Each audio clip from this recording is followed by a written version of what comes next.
What's up? What's up? What's up? What's going on out there? Y'all know what time it is. It is your boy Easy Work Boxing, baby. About to hit you rub it under your feet with this one. Please like, comment, and subscribe to the channel. Y'all know what time it is. No bias talk, no racism on this channel. We keep it a buck, new media. Shout out to all the channels out there that doing their thing, man, and telling the truth about this sport of boxing. You know what I'm saying? We got to talk about this fight, man. They say it's in October. I got this from Mike Carpenter. Don't take it as my word, but he say, and he got, a lot of insight in the sport of boxing. He got people in the game. So, they say it's going to happen in October. We got to talk about it. We got to talk about it, baby. A fight we've been waiting on for years, baby. It's about to go down in October.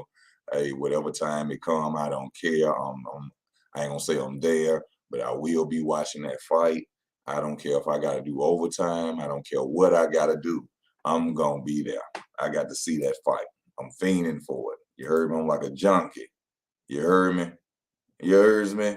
We all want to see this fight. Shout out to both fighters. Errol Spence Jr., the number one welterweight in the world, holds the 3 titles. Terence Crawford, y'all. We finna get it. It's going down. We finna see the undisputed matchup between the best of the best, the creme de la creme, as Floyd Mayweather used to say, It's going down, y'all. I want to discuss it with my people. I want to see what's going on in y'all opinion. Shout out to Shallow Band D Calico. What's going on with your player? I sent the link up. You are welcome to come on. I'm going to send it back up again, because we got to talk about this, y'all. It's finally coming to fruition. We ready for it. We ain't got to wait no longer. We ain't got to wait no longer, y'all. It's almost here. Y'all already know who I'm riding with. I ain't got to say that. I got to apologize also to the Tank fans out there. I didn't know y'all boy was an animal like that. I didn't see it like that. I just thought he had some skill set, some power. I didn't see the animal in Tank. So I apologize about that. And there's nothing against Devin Haney. Y'all know I had my things with Bill Haney arguing on World Combat Sports. Shout out to World Combat Sports. Y'all check him out. He's a good friend of mine. New media. He tell the truth about the sport of boxing as well. So it's nothing that Devin Haney is. I give Devin Haney his credibility, but I just see the animal in Tank. I see the beast in Tank now. I see the being able to adapt the chin of Tank. So I think he has what it takes to beat Devin Haney. It's just what I'm saying, But we didn't went here, we went there about the Spence Crawford fight. We ourselves have become promoters. We ourselves, talking about the fight like we get money out of it because we love it so bad. But it's finally here, y'all. We ain't got the beef no more, nothing like that. D, what's up with you, my brother? What's going on with you? All good. What's going on with you? Not much, man. You know what time it is. They say it's here, man. They say it's coming in October, my brother. What you feel about it? Sound like early Christmas. Man, what? You know what I mean? I wonder if it's gonna be on Halloween or something like that. I don't care what date it's on, just as long as they give it to us, man. Yes, matter of fact, who the next fight is? Ryan Garcia? Ryan Garcia versus Fortuna is supposed to be up next. And I just seen the little highlights of them. They look like they're going at it. See, the thing about it, like I feel with that fight, I feel like Fortuna, of course, he's not perfect, but that kid can take way more ass whooping than Ryan Garcia can. And he'll still be standing there warring with you at the end of the fight. So I expect him to get, beat up a lot, a little bit, but I don't think it's going to put him down. And I think that's going to be a problem for Garcia at the end of the fight, seeing somebody still standing. And he done gave all he got. He ain't going to have no more. I think he going to get clipped. I think Fortuna is going to get clipped by one of them left hooks from Ryan Garcia, and it's going to be over with. I don't think he can stay down. I know what you're saying. I consider, Fortuna the boogeyman for a minute, like he called himself on the stage at the press conference. But when he disappointed me with the Diaz fight, that kind of, messed me over with Fortuna. So I'm going for Ryan this fight. Isn't Fortuna southpaw? If I ain't mistaken, I'm not 100% sure.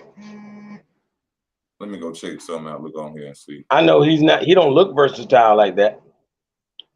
I think he orthodox, but I'm confused right now. I'm finna see though. I'm gonna go to Fortuna. Yeah, he's so basic. I don't think he's southpaw. Yeah.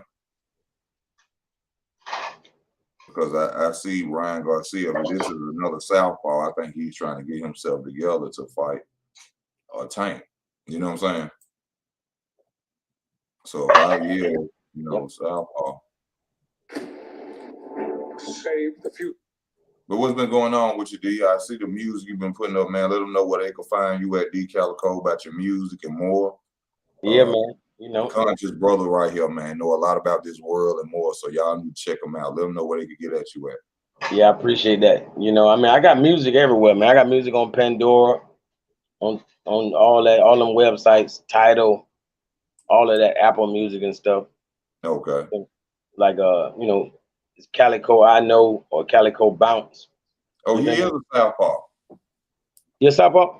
Yeah, Fortuna is a southpaw. So I think his last opponent to go was a southpaw.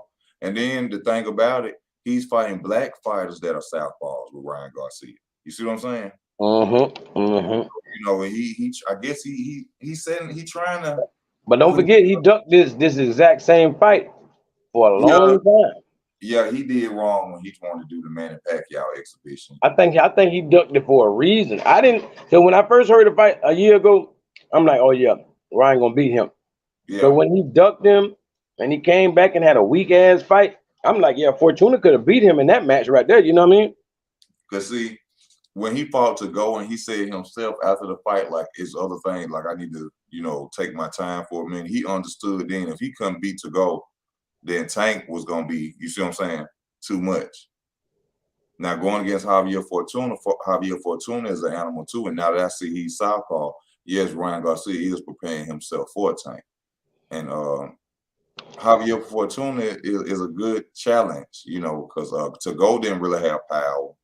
To go, I think, just really coming out there to get a paycheck for real. Mm-hmm. But he's seen from him not being able to do what he wanted to do against to go that it was necessary for him to keep fighting left-handed fighters to go against Tank because he wasn't ready yet. Yeah, I ain't gonna lie. This is a poor man's Tank right here, Fortuna. And I feel like anybody Fortuna can beat, or anybody that can't beat Fortuna, they shouldn't even think about talking to Tank. Yes. That's exactly what's going on. Good one, D. Real talk. If he can't go out there and get Fortuna out of there, don't even go and talk about knocking out Tank no more. And there's no disrespect to Fortuna. And how about, I think the referees should make a new rule that if it's not enough convincing action in that round, it should be a neutral round. It shouldn't be nobody get a damn 10-9. Yeah, because a lot of rounds, some fights, neither opponent does nothing. Yeah, nobody do nothing. I don't like that. And they try to give it to the favorite or the bigger name fighter in the other round. At least in big fights like pay-per-view, make it stipulations where them niggas gotta fight. I'm watching Fortuna highlights though, but this when he was younger and Fortuna really don't play. Mm-hmm. But Ryan don't either. And Ryan being an orthodox fighter, Ryan can clip him with that left hand, man. Ryan can clip him with that left hand. But hey, y'all, to the people who coming on new to the channel, y'all see what is going down on the channel. Crawford versus Spence is supposed to be in October. This is not from me. This is from Mike Carpenter. I just read the article I got on Boxing News. We got to talk about this fight. It's here, y'all. It's here. We ain't got to pray no more. We ain't got to sit up and wonder no more from what Mike Carpenter say. Not easy work, Mike Carpenter. Mike Carpenter said this. So, it's going down. Y'all know I am going for Terence Crawford. I think you, D, you're going for Errol Spence, correct, sir? Yes, sir. Can you tell me what is your reasons for going for Spence, sir? Not being sarcastic. I just want to hear from a fan's point of view, somebody who just watched the sport of boxing and just a fan, I mean, I'm gonna be honest, man. It's really like Mayweather and Pacquiao all over again. And And it's just like Mayweather. Mayweather caught Pacquiao at the right time because even though Pacquiao got losses on his record, he could have beat Mayweather at a younger age. So he kind of waited too long, and Mayweather knew when the time was right. You know what I'm saying? He hopped right on top of him and made him look like a chump. But what I'm saying is, I feel like Terence Crawford might be Pacquiao. He might be getting too old because the workload is not there. The footwork isn't quite good. Like all those skills he got, he's not putting them on display, is what I'm saying. The man is the most talented boxer, or he was the most talented boxer in boxing. Mm-hmm. And I'm not seeing like I'm not seeing a 10 when he get on. I'm seeing like an 8. You know what I mean? Like when it comes to finishing, he's still the best bitch I ever seen. Mm-hmm. So I'm scared of him. If I was Errol Spence, I would be scared in the last round. I'm not gonna lie. Because Terence Crawford ain't, when it comes to that, like going for the kill, he's not even human. You feel me? But other than that, he's so human. So I gotta ask you this as it was something you had just said about the two of them. About Pacquiao and Mayweather and all them comparison, what? No, not necessarily a comparison. I was thinking about something you were saying about Spence and Crawford.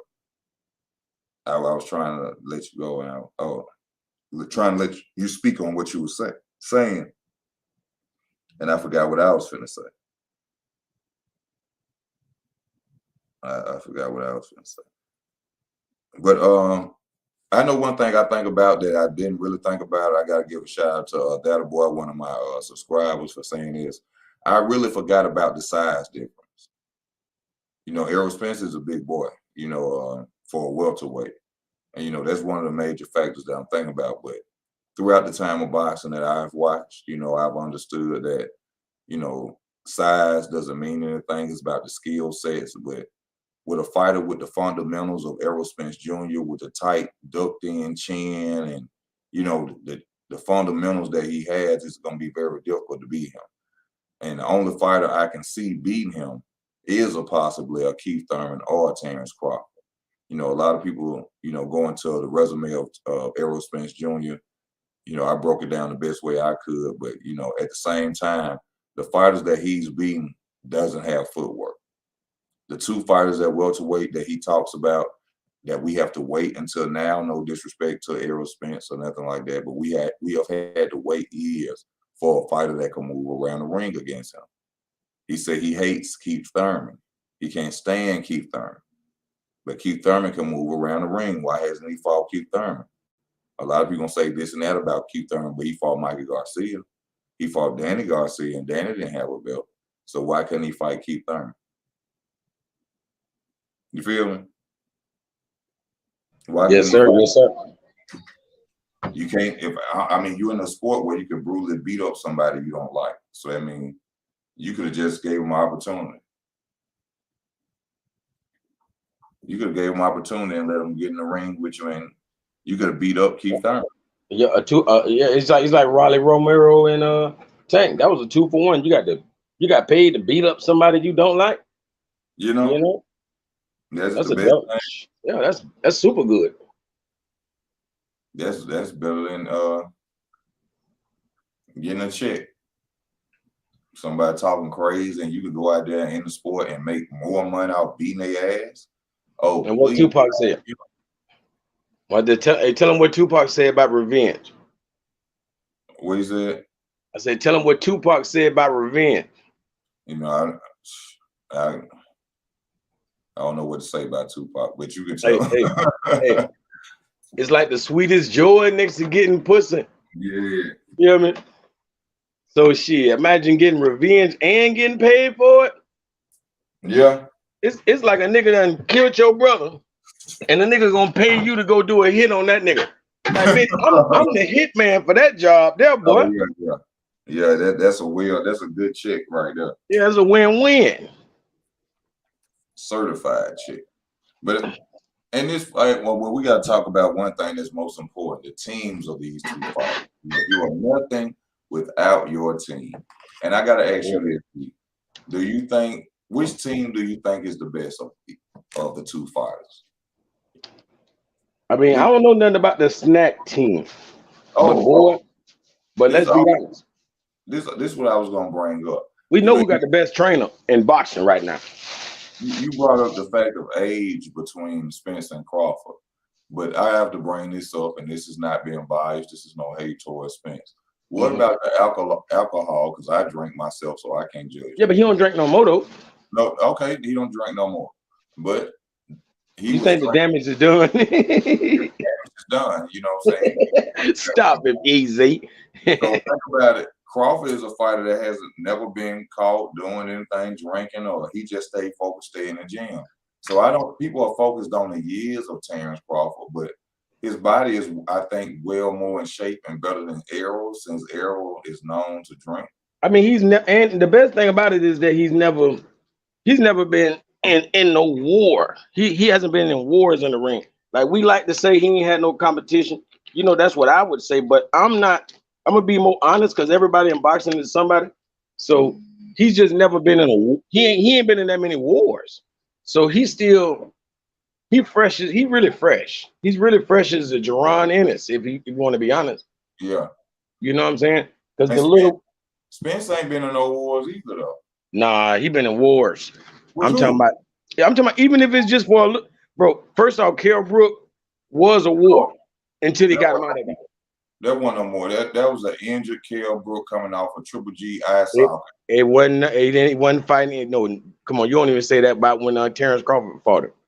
But what I'm saying is, about Terence Crawford, because if you go back and watch that film, Brook was what you call it? Brook won 3. Kell Brook was ready.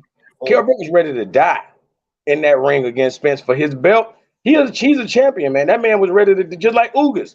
Ugas was ready to die.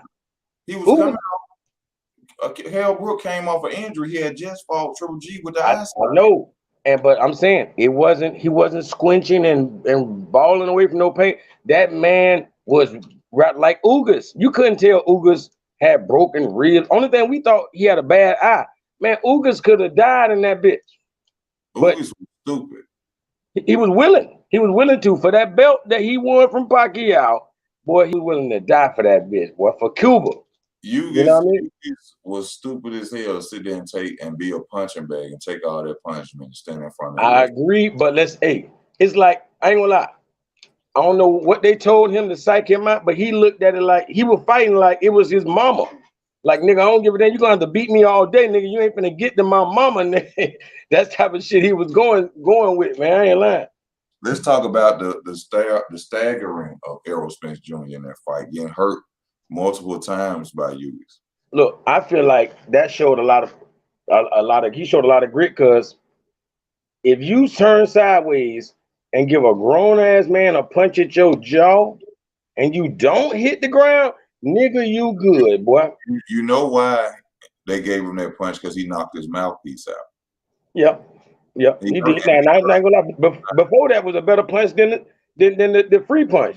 The free punch was good, but that punch that knocked that mouthpiece out was a Terence Crawford kind of punch. You just said it yourself that if Crawford was to catch him like that, he'll kill him. But he gonna get back up. You're not knocking out Errol Spence, is what I'm saying. Okay. He will, man. And he gonna make you really real life pay.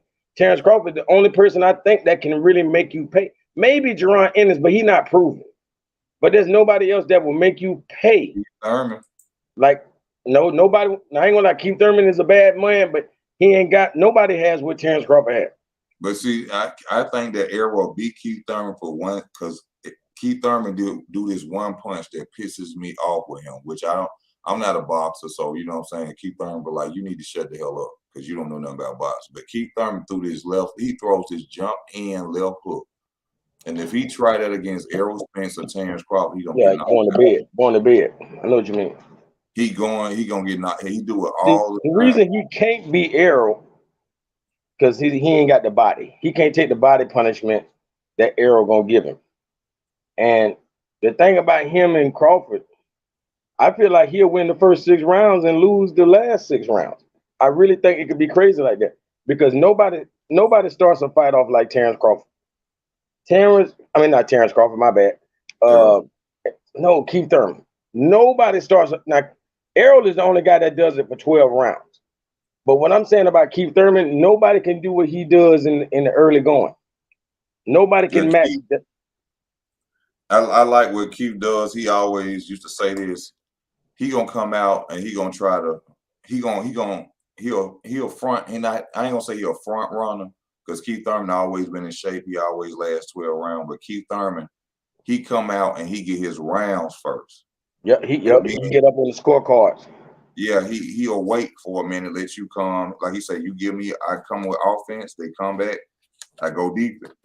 Then I come back with offense. Yeah, he gonna take about 3 rounds off and go defense every fight. But those other 9 rounds, man, this man looks like the perfect boxer. He just ain't got that that Tank power, that Crawford power. Who? Keith Thurman.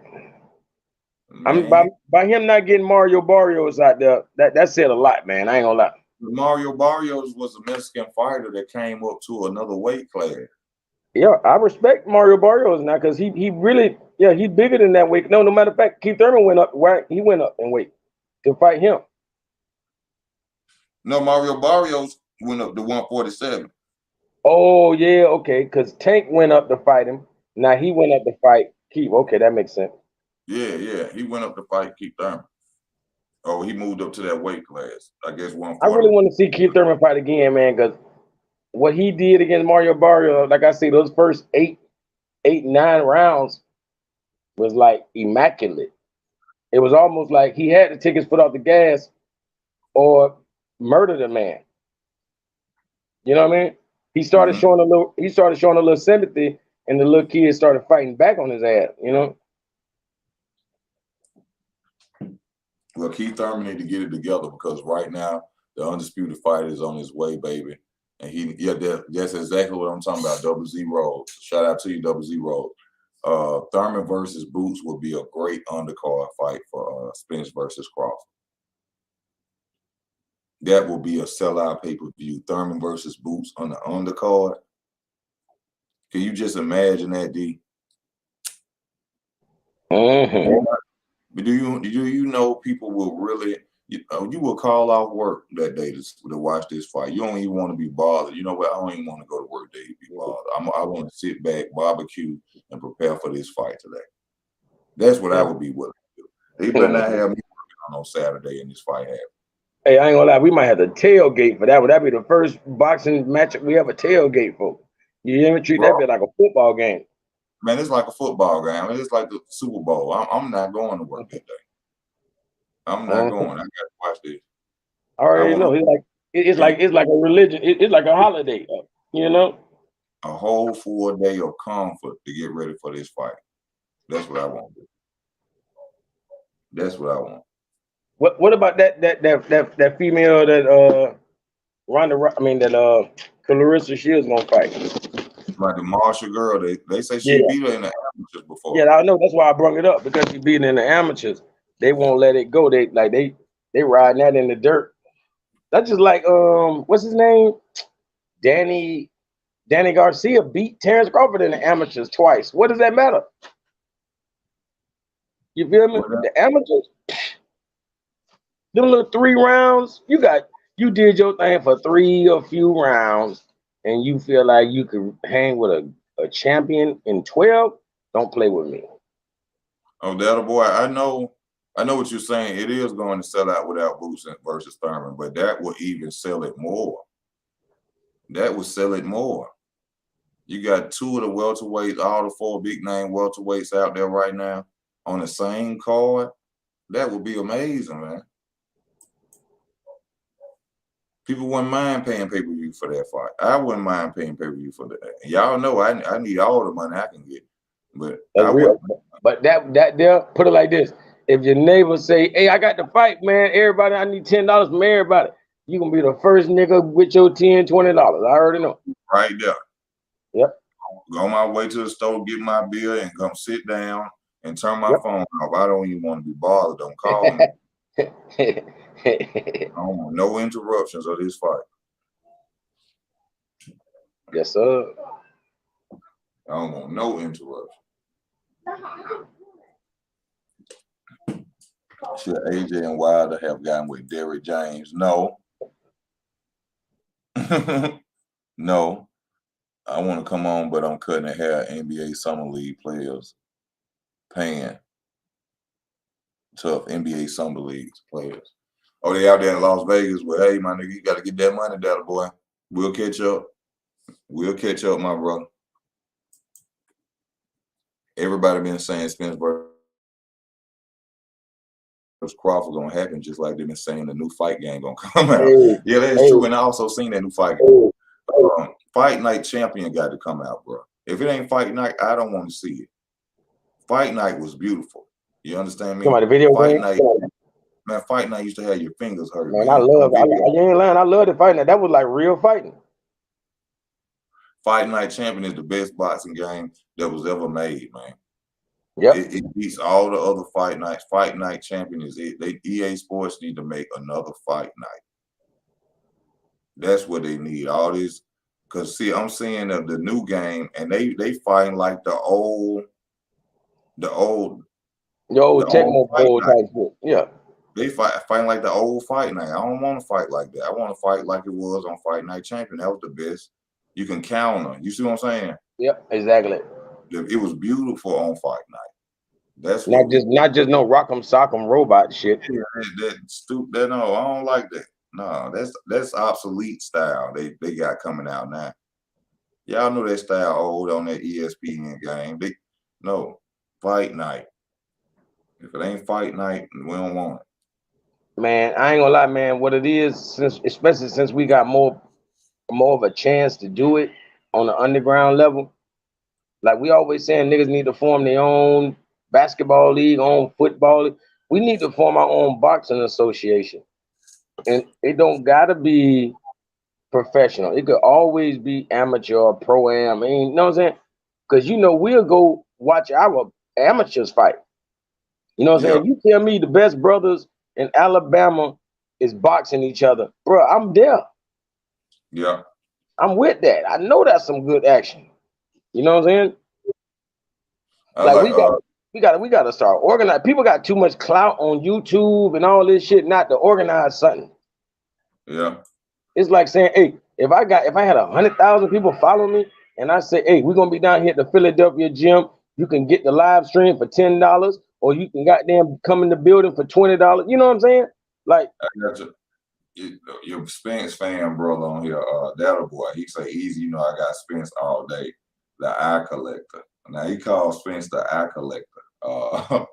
It's funny to me that I've been saying that. I think I made people pay attention to that. Because ever since that's funny. He calls himself the eye collector, and he bagged out a fight from a headbutt that caused the eye injury. Whenever you ever heard a headbutt causing an eye injury? Oh, it can. Anything can come. That's how the eyes get swole up and I know your nose can get broken and your eyes can swell, but how can a headbutt fracture an eye or detach a retina?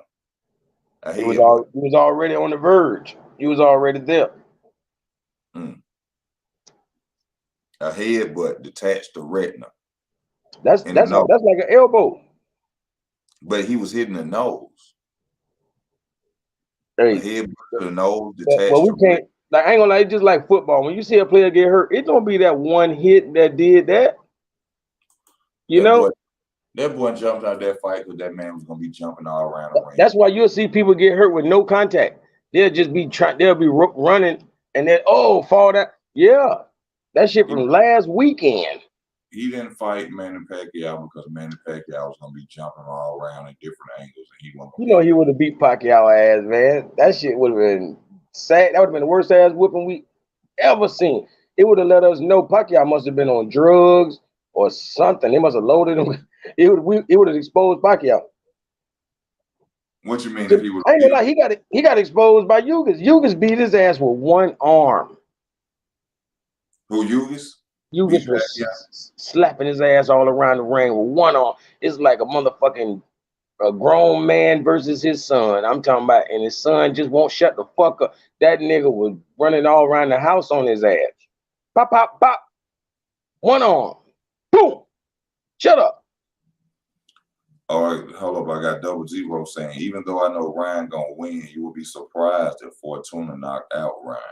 Yeah, I would be surprised, honestly. I would. Oh man, Tank versus Fortuna after that.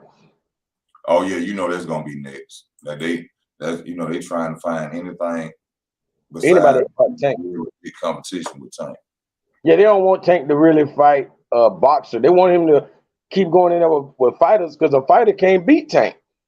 Oh, this is a good point. Double Zero said easy work. They always bring up Spence car crash, but they never bring up Crawford getting shot in the head. That's real. But I'm still going off the fact that he ain't had no wear and tear. So he's still such a fresh man. And this man, not only Spence been in wars in the ring, you know what happened outside of the ring is more ridiculous than anything. And he just, it's a comeback story that nobody probably should never try to outdo, brother. I hope nobody ever has a comeback story greater than this. I don't want to see that happen to nobody else. Who, Spence's comeback story? Yeah. I don't want to see nobody. I can't think of a situation where a person could come back from something just worse than that. Exactly. But I don't like them I don't want to hear none of them excuses about no car crashes, no eye sockets when Terence Crawford beat him. Nah, it might very well be the reason, but we can't cry. We're gonna be like, damn, you was good enough to take advantage of that shit. Because boy, nobody else can't do it. You guys, y'all welcome to come on the panel. I'm sending a link. The link is in the description. In the comments. You can come on. You can get on here with me and D Calico, and we could talk about this situation. They say his fight is coming in October. We got to talk about the fight, y'all. We got to talk about it. We've been waiting too long. Too long. I just want to see where them belts gonna go. And then what I'm really waiting on after the undisputed fight, I'm really waiting to see who's gonna be the contender or the number one mandatory, the next fighter, the challenge for the titles. Is it gonna be Boots, Virgil Ortiz, Keith Thurman, whoever it may be? That's what I'm really waiting to see. That's why I want this fight to be pushed so fast, because it gets everything lined up and out the way. Yeah, it let us align our schedule. Like we could start putting in work. Hey, I need the last week of October off. Let me put that in now.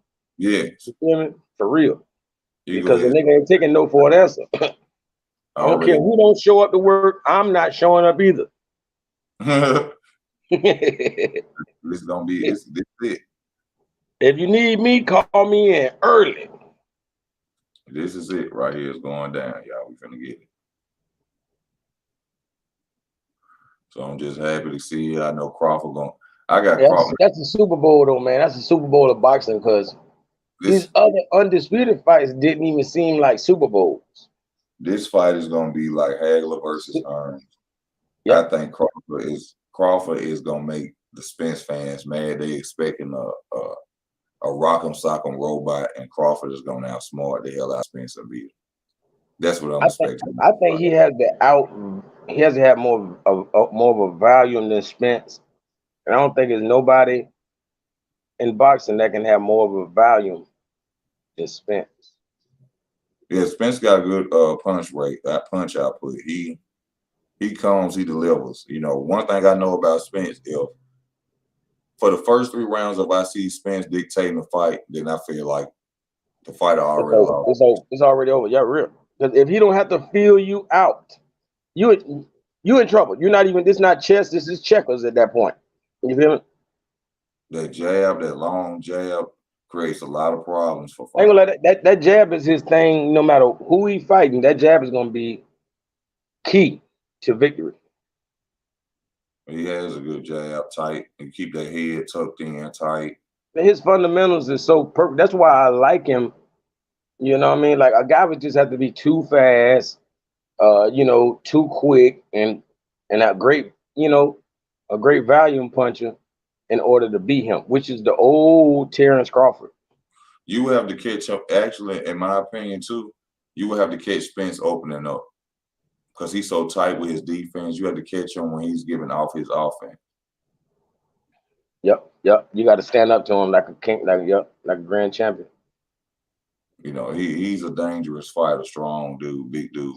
Spence been different ever since he fought Sean Porter. He hasn't changed his style. He fight everybody like Porter. And that's what I say is wrong. I think it's going to be one of his fundamentals. I think is what's going to get him destroyed. He throws. He comes behind the jab with everything. I thought he just did that for Porter. He done changed his life. Like he hasn't fought differently. Well, he fought Danny Garcia a little differently. But for the most part, he just barreling down on these guys, man. We got Michael Anderson saying Willie Pelt was told he would never walk again after a plane crash. He started boxing again and became champion. You know, a lot of fighters have been through a lot of things and overcame them. You know, you got to look at Jose Benavidez today, a fighter, shot in his leg. He coming back to beat the hell out of Danny Garcia like a pinata, in my opinion. You say he's finna beat the shit out of him? Yeah, that's gonna be a good one, man. Danny ain't never been beat up until Errol Spence, man. Danny? No, hell. Mauricio Herrera. Who? Mauricio Herrera. How long ago was that? In the lightweight division? Well, I do say welterweight. Mauricio Herrera, Puerto Rican fighter, beat the hell out of Danny Garcia and they robbed him. Man, one thing about Danny Garcia, every time I'm talking about when he fought Keith and Sean and all these guys, it took to the end of the fight till the referees said what they said before anybody knew in their minds or even thought that he lost. Because the man be going punch for punch. Yeah, Danny has great time and he's a good counter puncher. Even though he's a flat-footed fighter, he has good time. Yeah. He has great time and power. You know, they say Danny Garcia hits you and your feet go numb. Exactly. Yeah, he got great power. But yeah, Mauricio Herrera. I love his fight.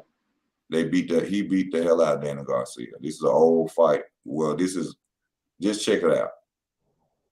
And they cheated like hell for Danny Garcia and gave him that belt. But, you know, like I always go back and tell people about the championship rules, about the champion needs to be knocked down.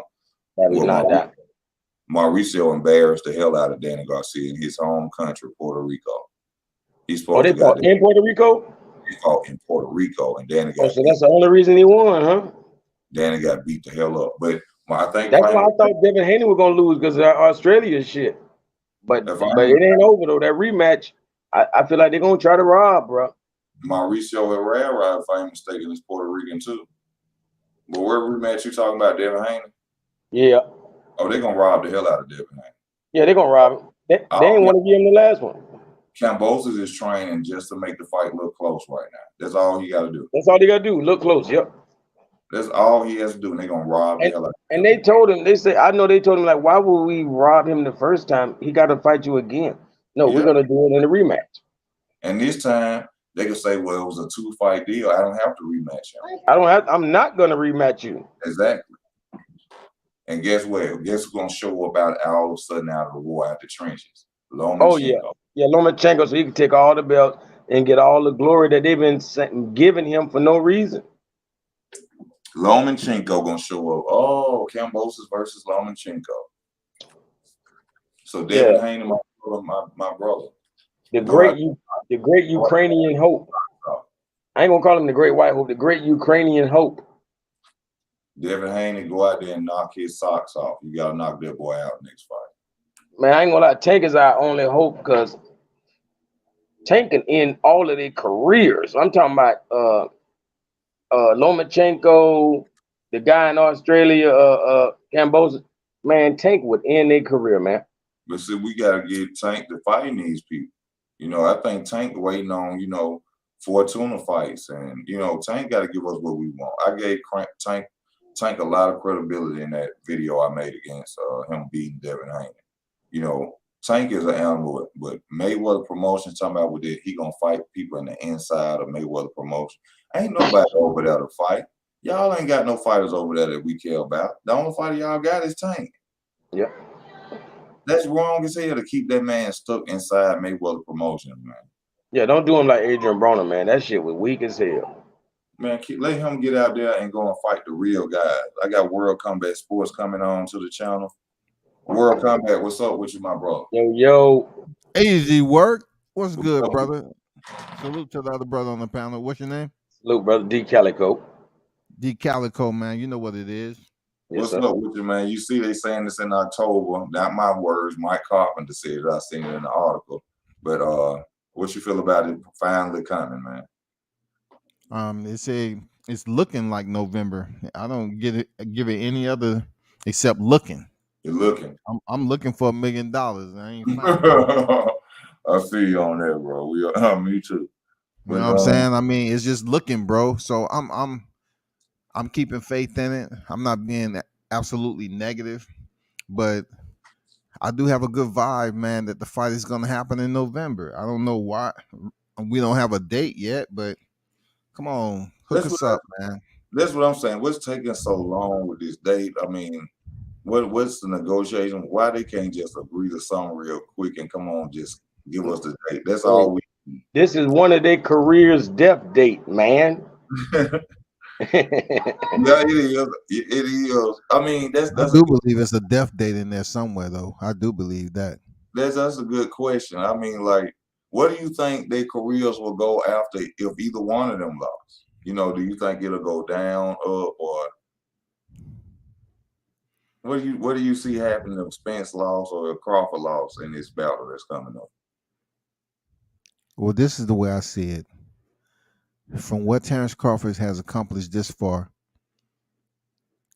if he is to become two-weight undisputed, of course it only enhances him as an all-time great. It only gets him that much closer to the first ballot Hall of Fame because he's been undisputed 140 and he's still undefeated in the welterweight division. Plus, he sits atop the pound-for-pound list in front of Errol Spence. He has the most. He has the minimal to gain from this fight.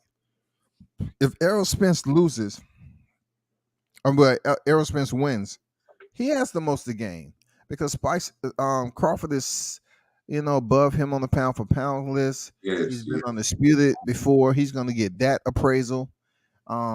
He's going to become, a single weight undisputed champion. It's pretty much going to solidify Errol Spence from beating Terence Crawford mostly. It'll stamp him. I mean, defeating a fighter like Errol Spence Jr., it would. I mean, defeating Terence Crawford, pound for pound, 3-divisional champion. Yes, it would definitely. That would make him the big fish, most definitely. The throne will be Errol Spence's if he beats Terence Crawford. The throne will be his. For Crawford, I don't think the throne. Much for Crawford. My Wi-Fi fucking up. Okay, I don't really see it doing too much for Crawford. I think it'll just keep him in the same space of if people were prognosticating to begin with. They were saying, I don't think he's gonna get no credit. We see Crawford beating Errol Spence, and that will happen, but not so much on the other side. Errol Spence defeat Bud Crawford. I mean, people gonna be running into traffic, dog. Yeah, they run into traffic, but I don't see Crawford getting no credit still. They're like, oh, well, he was supposed to win. Like a Floyd Mayweather situation. Yeah, he was a better all-around fighter. I mean, people was crazy to think, now, people gonna switch up at that point.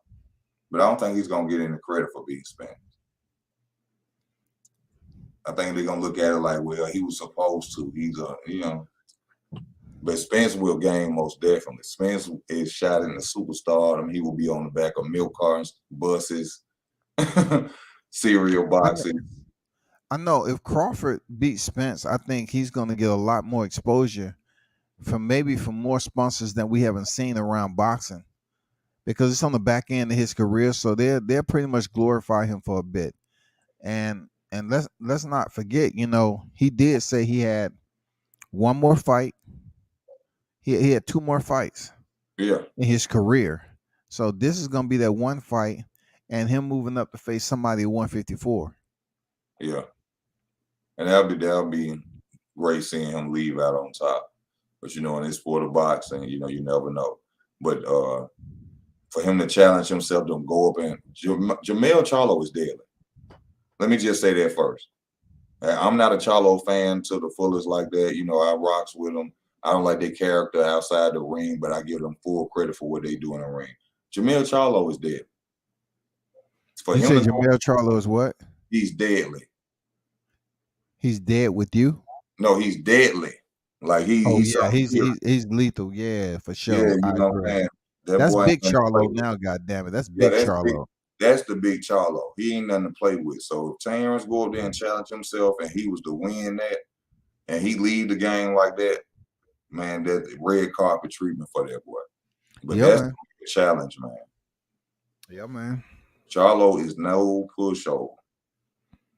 I criticize them. I talk about the Charlo brothers, but them boys don't stop. Them boys don't stop. 12 rounds. Mel don't stop. Ain't in shape. They ain't superior boxers, but if you ain't in shape, you finna get knocked out. Yeah, the Mel, hey, he's a hunter, and he finished the job. And outside of boxing, when I seen one of their videos, Jermell is a businessman like hell. Jermell handling his business. He really is the big Charlo. But going against Crawford, man, that's gonna be a big step up for Crawford. What's up with you, Jay? I'm on here with World Combat Sports, one of the best as well with the YouTube boxing, man. Y'all check out World Combat Sports, MMA Talk, and Boxing Talk. Just hit him up, subscribe to his channel, y'all. But you know, World Combat, you know, I just got on because you know I seen Mike Carpenter. You know, they say he's saying in October. I guess he know better than anybody. But it sounds good, bro. It sounds good, man. Yeah, you know, it's looking to be November. It sounds good once again because I told these cats nothing was going to be announced for October. They weren't going to do that fight in October.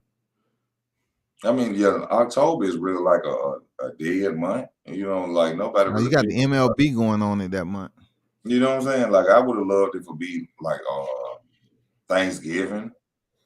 You know, hell, even Christmas. You know, you know, like give us a gift. You know, but it's gonna be tough, man. You know, like instead of people showing up at the fight, they may have to just take it to the house and order the fight that way. Yeah. Mm-hmm. I wonder how. I was talking earlier about the fact that it would be nice for it to be Boots versus Thurman on the undercard. That would be that would bring hell to it. Fire to that fight right there. Boots and Thurman on the undercard. Mm-hmm. It lined everything up for who next. Or who the fans or the public, you know, it's still mandatory, still, you know, number one, number twos, but the public will want the winner of that fight to challenge for the undisputed titles. Because I think they the best two welterweights that's left out there. Boots and Keith Thurman, Sean Porter and retired. And I mean, I'm gonna miss Sean Porter. I'm gonna miss Sean. I wish Sean Porter would come back. I really do. Sean Porter gave great fights, man. Fought everybody. I really wish Sean Porter didn't retire. I'm gonna miss Sean Porter. OG status type fighter, old fighter. One, you know what I'm saying, stepped in the ring with everybody. That's what we need in sport of boxing. Then back down from nobody got in there. So Sean Porter gonna be really missed in my eyes. November is the sacrifice month. Yeah, they gonna sacrifice Spence. Just messing with you. Just messing with you, Jay. But it's gonna go down. What now? I said it's gonna go down between these two. Yeah, so they say. I'm going with Crawford all the way, man. But like I give Spence, you know, since I've been watching some of his fights, I really see why people go for Spence. You know, like he is dominant. That jab, fundamentals. You know, it's gonna take a good fighter to beat Errol Spence. But I think most Well, of them, I'm I'm gonna sorry. tell you, if I'm looking at Terence Crawford, he's a great fighter that's gonna beat freaking Errol Spence. That's how I look at it. You say if he He's a beat, great fighter. you say if he beats him. I said he's a great fighter when he beats Errol Spence. Oh yeah, yeah. He should be considered that. You know, I don't know if people gonna give him his, like I said, I don't know if people really gonna give him his credit or not after he beats Spence. I hope they do, but I have an article I'm putting out on Terence Crawford, Errol Spence. The years that we've been speaking about them. yeah, Oh man, it's just gonna be accumulation of so much sponging up. It's been going on YTC, man. You know how it is. yeah. I know it's the bias talk, the resume talk, and this and that. But you know, all that gonna come in as soon as this fight getting told to us. You know, people can Okay, keep. if you Oh, go ahead. I'm sorry. so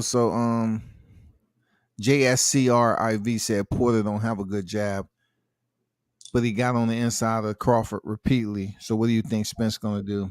Getting on the inside where you have one fighter that's having success, vice two fighters that can fight on the inside and definitely not gonna stay on the inside long in that fight. You never know because Errol Spence and Sean Porter fought chest to chest, head to head for the entire fight. But you gotta think he was dealing with Sean Porter. Terence Crawford, in my opinion, is too much of an educated pugilist to stay there and give the fans a Errol Spence special, just Yeah, standing there banging it out on the inside. It's not gonna go down like that. that's But too I think a dangerous. lot of people wanted to. That's what they want, but that's too dangerous. What fighter? What would you, even if as you as a fan, if you were a boxer, would you go in there and just literally go into a slugfest with Errol Spence in the first 3 rounds? Nah, I think that's what he thrives at. I'm definitely not gonna take that. Hell no. If anything, I'll buy the attack from the first 3 rounds just to try to slow him down, hopefully later. Because other than that, we all know Errol is coming. He coming. That's without a doubt. He He's gonna coming. show his Absolutely. Yeah, I yeah. agree. I'm Man, y'all back. hit the like button for easy work boxing, man. Y'all hit the like button for my Hey, brother. $, easy work 83, man. Also, I Hey, got some people saying they want to holler at World Combat Sports. Y'all go to World Combat Sports. All you gotta do is type it on YouTube, baby. You're gonna see it. His symbol is right there on the channel, so you'll know exactly what to click on. Real boxing talk, MMA talk as well. hey, I ain't gonna lie. Like, if I went by what YouTube say, even Instagram, they trying to tell me to make a boxing channel because my backup channels, like I put something about Tank on there. I put a little clip every time I put some boxing shit. This shit be thousands of views. You feel me? But if I put that knowledge on there, you already know that shit ain't gonna hit too hard. Or put it up. But I mean, knowledge about what? Man, you ain't never check out my channel, man. I don't be playing, bro. I ain't saying I'm meeting you for the first time. I'm trying to find a way to Oh, subscribe to your my channel, bad. bro. I'm thinking that was easy. Ask me that. no, that one. No, Oh, nah, I'm that's my trying to bad. find out what's the name of your channel. You put your link in the chat or something. I'll check it Yeah, out. yeah. Just like my name, D Calico, but it's gonna when it pop up, it's gonna say Shadow D Band. Calico. All right, It's let me gonna take say a look at that now. Shadow Band when you see the profile because I went ahead and changed it because I got like 2 strikes right now, so D I'm on Calico. I'm on thin ice right now. You say it's D Calico Delta Space Calico. Nah, yeah, DEE, but Oh, even yeah DEE gotcha. Calico. Gotcha. The name of the page is Shadow Band. But yeah, man, I like got you. I had to go on other people's platform to really get it. Like my homeboy got like 30,000 views. I mean, like followers. And when I went on there the other day, they went bananas. They love me. You know what I'm saying? Hey D, you Yeah, got a lot going on in your background. I'm at the time you my out. bad. I got you. You feel me? But damn. As far as teams, World Combat Sports, there's a lot of arguments on here about teams. Me personally, I'll be honest, I do criticize Derrick James as a trainer. He said a lot of things that sound crazy to me. But as far as teams, who you feel is the best team going into this fight, Crawford or Spence? Team. As far as you only as Heading good. to this fight, I can only look at Derrick James, who's been able to accomplish unification with Errol Spence. But yet I look at what Bomac has been able to do with Terence Crawford in multiple divisions. True. Like I said before, he has the T-shirt, the undisputed, and he's undefeated. 6 straight with at welterweight, and also I take in consideration how they negotiated their guarantee money with Top Rank.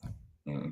I just feel like people can criticize them all they want, but he was getting somebody just asked me how can I criticize Derrick James? That high end guarantee money.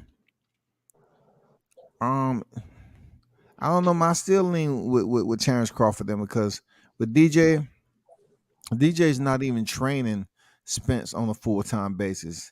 He's being trained by Guzman too. I just had someone ask me about Derrick James. They say what they say, dude, you tripping, at least keep it real. I heard Derrick James say about Ugas that he hopes to see more fighters like Ugas that are willing to take punishment.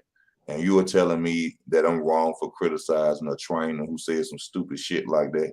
I'm saying, bro, it's either that or Sean Porter's dad. You know what I'm saying? And I ain't really with that either. He said he hasn't seen a fighter in years that is willing to take the punishment that Ugas was willing to take against Errol Spence Jr. He said willing to take for a paycheck or willing to take, and just because they felt like Errol was that much dominant. Why is he so enamored about him taking punishment? I have no idea what he was really saying. But when you we can never forget those dudes out there, Marcus Brown, you up here advocating for Derrick James. You can't forget he was a boxer, so he might be a Scooby-Doo. Hey, people don't know. Boxers is like that. Like they got screws loose, man. They get hit upside the head too much. He might be lost in the sauce itself. Because when he said that, I was sitting there like, I have never in my life heard a trainer ever say that he hopes to see in the future a fighter that is willing to stand there and get his head beat. And this is who y'all say is the top trainer.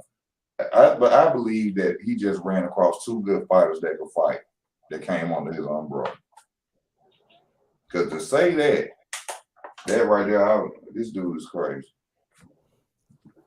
I hope to see fighters in the future that are willing to stand there and get beat the hell out of.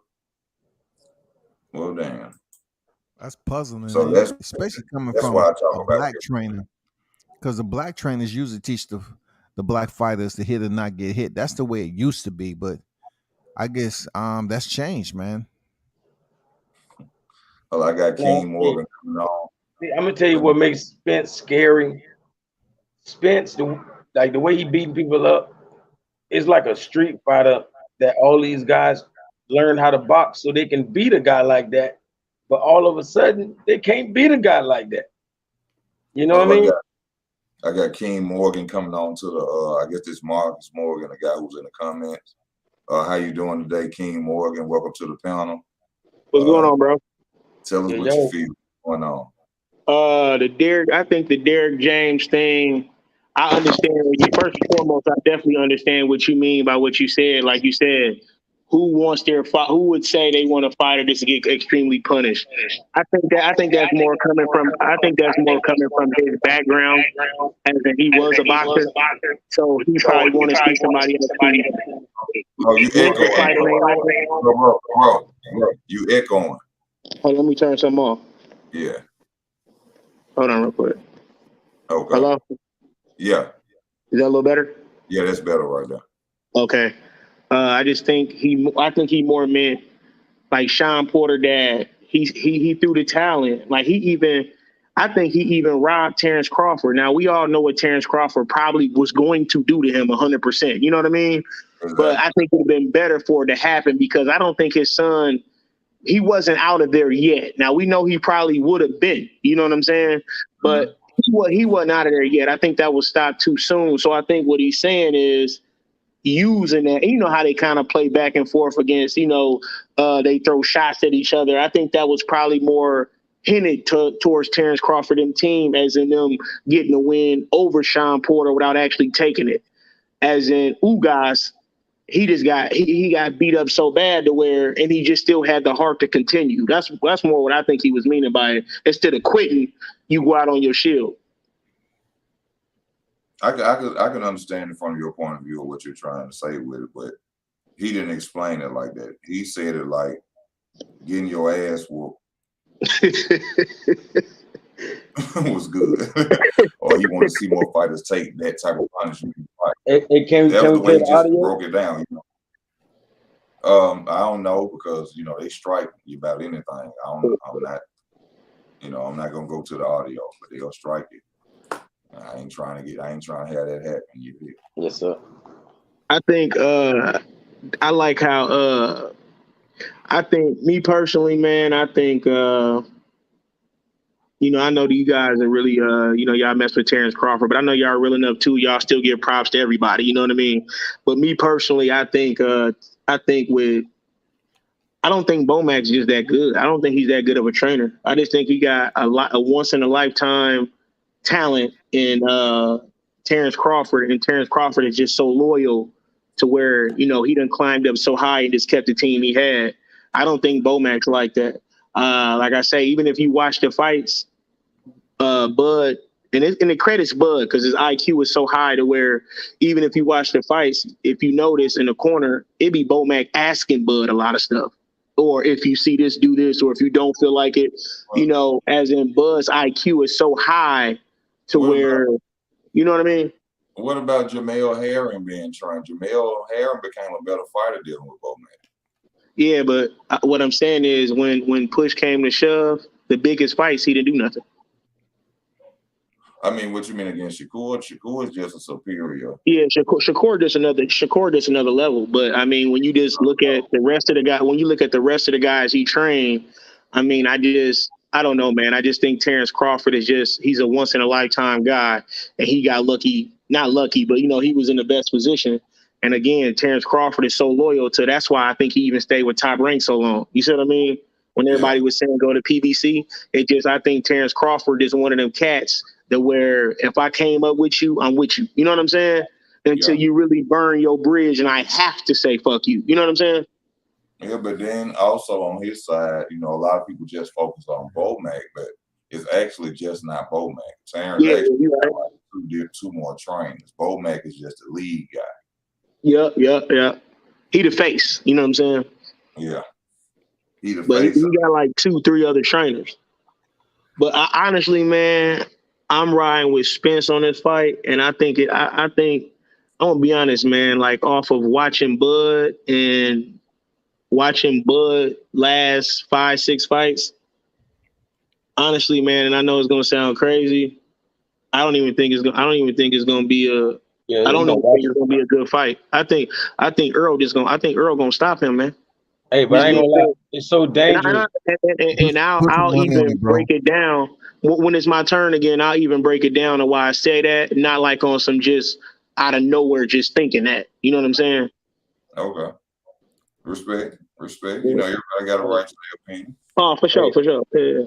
Hey, I ain't gonna lie, it's so dangerous with Terence Crawford that he could be obliterating him and still get his career snatched from him in the 12th round. And I don't mean necessarily go to bed, but if nobody can catch that eye, Terence Crawford can. You know what I'm saying? If nobody can leave some damage on your ass, like for good, Terence Crawford can. If he makes it out of this Terence Crawford fight, we know that nobody. Yeah. And He he's the good. real deal. I go on record myself and stamp Spence. He the real deal. If he beat Crawford, I ain't got nothing. I never have nothing else bad to say about Errol Spence Jr. I don't even, you know, like you say, it's all opinion, and it's all it is opinion and all our perceptions, you know, but I just don't think Terence Crawford got enough to handle Spence. He started off way too slow.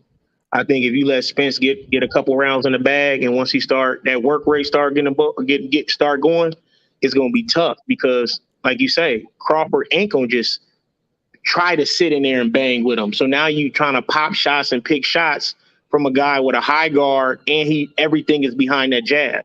That jab can control speed. I mean, that you could be the fastest in the world, but if somebody can time you with a solid jab, it breaks everything. And what makes Terence Crawford Superman is the fact that he can go southpaw on orthodox fighters. But when you go southpaw against a southpaw, that ain't no superpower no more. And he can counter.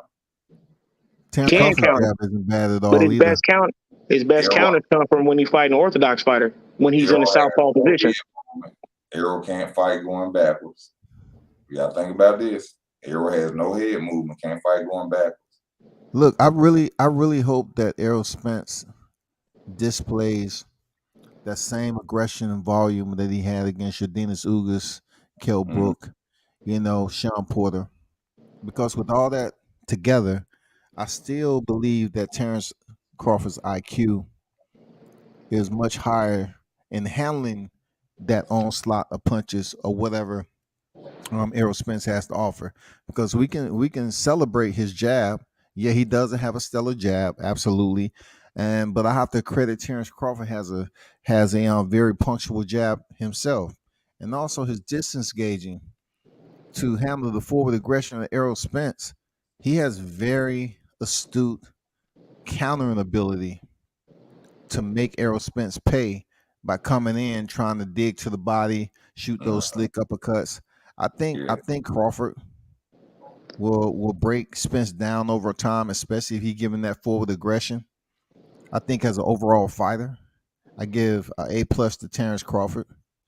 And as much as I don't want to predict stoppages, I do feel that the Errol Spence after the accident is a different conversation than what I would have had for the Errol Spence before the accident when it comes to this conversation.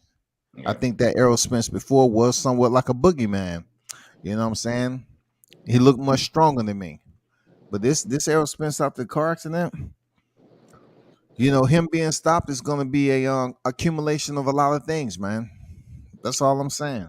So you believe in your heart, you believe deep down in your heart that Terence will stop Spence? I believe deep down in my heart, as deep as a flashlight beam can go. I mean, ain't no right or wrong to none of us. I'm really asking. You know what I'm saying? Like, you know what I'm saying? Like, what's your opinion? It will be right and wrong eventually. Right, but what I'm saying, we talking about right now. You know what I'm saying? We good, man. Like, I'm not bloviating my answer to you. I'm just saying I believe wholeheartedly that Terence Crawford stopped Spence. Okay, and you don't see nothing in Earl's tank that'll stop Bud. Hey, anybody can, you know, and with these two elite fighters, can break down a fighter. You know what I'm saying? Because Bud has been hurt, even though it was quite a long time ago. I don't talk about something 8 years ago, and neither can we really, you know, talk about the Green Machine factor on him. You know, he admitted he got hurt by Green Machine, but after that, he threw the game plan out the window and dog walked him and stopped him. Right, but exactly, and I'm glad you said that, bro. You see, because I'm an analyst when it comes to this, and I can tell you guys are too, right? See, so my thing comes down to this. Like you said, Bud is the most, out of superstar boxers, Bud is the most undisciplined fighter of them all. Because if you hit Bud hard enough, he'll throw the whole game plan out the window. And this ain't the fight for that shit. You see what I'm saying? So even those who crediting Bud to win or even stop Spence, You want to be on your real A game, as in disciplined. You can't get hit hard enough and get to kind of exchange and counter, because the one Well, thing Earl got going for him real good is that he's fundamentally sound. So his right. shit coming straight. He ain't throwing them wild ass hooks, slow punches. He coming straight down the pipe. You see what I'm saying? I I gotta gotta ask say, you this though. Why you think it's not the fight for him to do this? What makes Because what makes it so Bud, Bud, dangerous? Bud, Bud is too chinny. First of all, he's too chinny.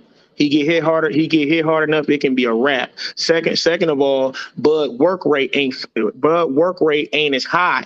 Think about it. Sean Porter jab is horrible. I got In them first four rounds, But let me Sean when he Porter was made actually it up using out the of there, jab, bro.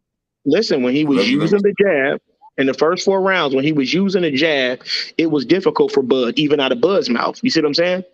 So what I'm let me saying is, when you got somebody that do everything off the jab, like you said, Terence Crawford could fight on the back foot, going back and all that, and Earl trying to go to the body. Everything Earl does is off the jab. He's not coming in hook, hook, hook, hook. Everything is off the jab, so he's setting up everything.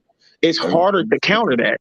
as far as with Bud starting late in fights, Bud is really looking at the mistakes of his opponent early in the fight. That's how he Right. adapts. And when you said the fact of how he throws out the game plan, the reason he throws out the game plan is because he already studied you. When he fought Sean Porter, Bomac kept telling Terence Crawford, box him.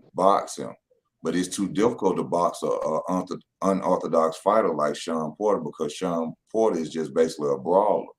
So if you notice, when Crawford would throw jabs and everything, it wouldn't land because he had to realize that Porter ducks his head with every punch he throws. So when they told him he was down, he fuck boxing. He threw the boxing out the window. That's what makes him dangerous. He was still pop shotting. The reason he starts late is because he studies his opponent's mistakes. So Okay. when Bomac and them came in his corner and told him you're down, he like, what the fuck? He was like, I'm down. He threw the boxing out the window. He knew exactly what Sean Head was gonna be. Just go back and watch. Oh, I don't watch it like six, 7 times, bro. Like He I knew. study this. So what, He knew. and I agree with what you said. Let me talk. Go ahead, bro. I didn't hear you. Go ahead. He studied exactly where his head was going to be. After that, he started throwing uppercuts, and then what? Sean Porter go down twice. Yeah. Hey, watch this.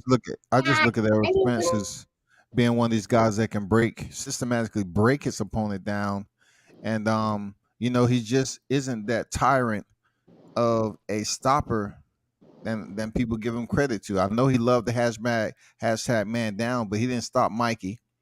Mm-mm. You know what I'm saying? He didn't stop Sean Porter. He dropped him in 11, but he didn't stop him.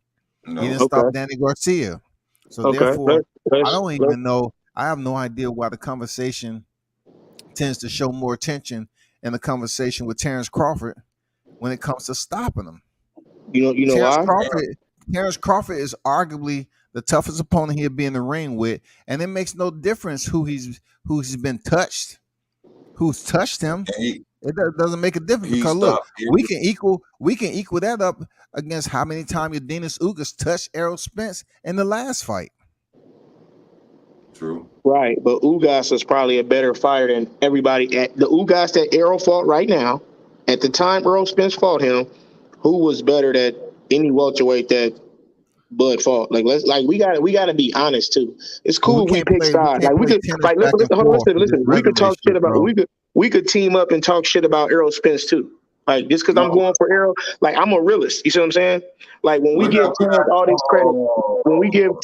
this credit, for stopping people. We're not talking trash about Errol Spence. We just keeping everything. No. I'm saying we can, as in just because I'm going for him. No, I'm saying just because I'm going for him, I'm a realist. So just because I'm going for him, I could still state anything negative if it's real. What I'm saying is we got to be real too.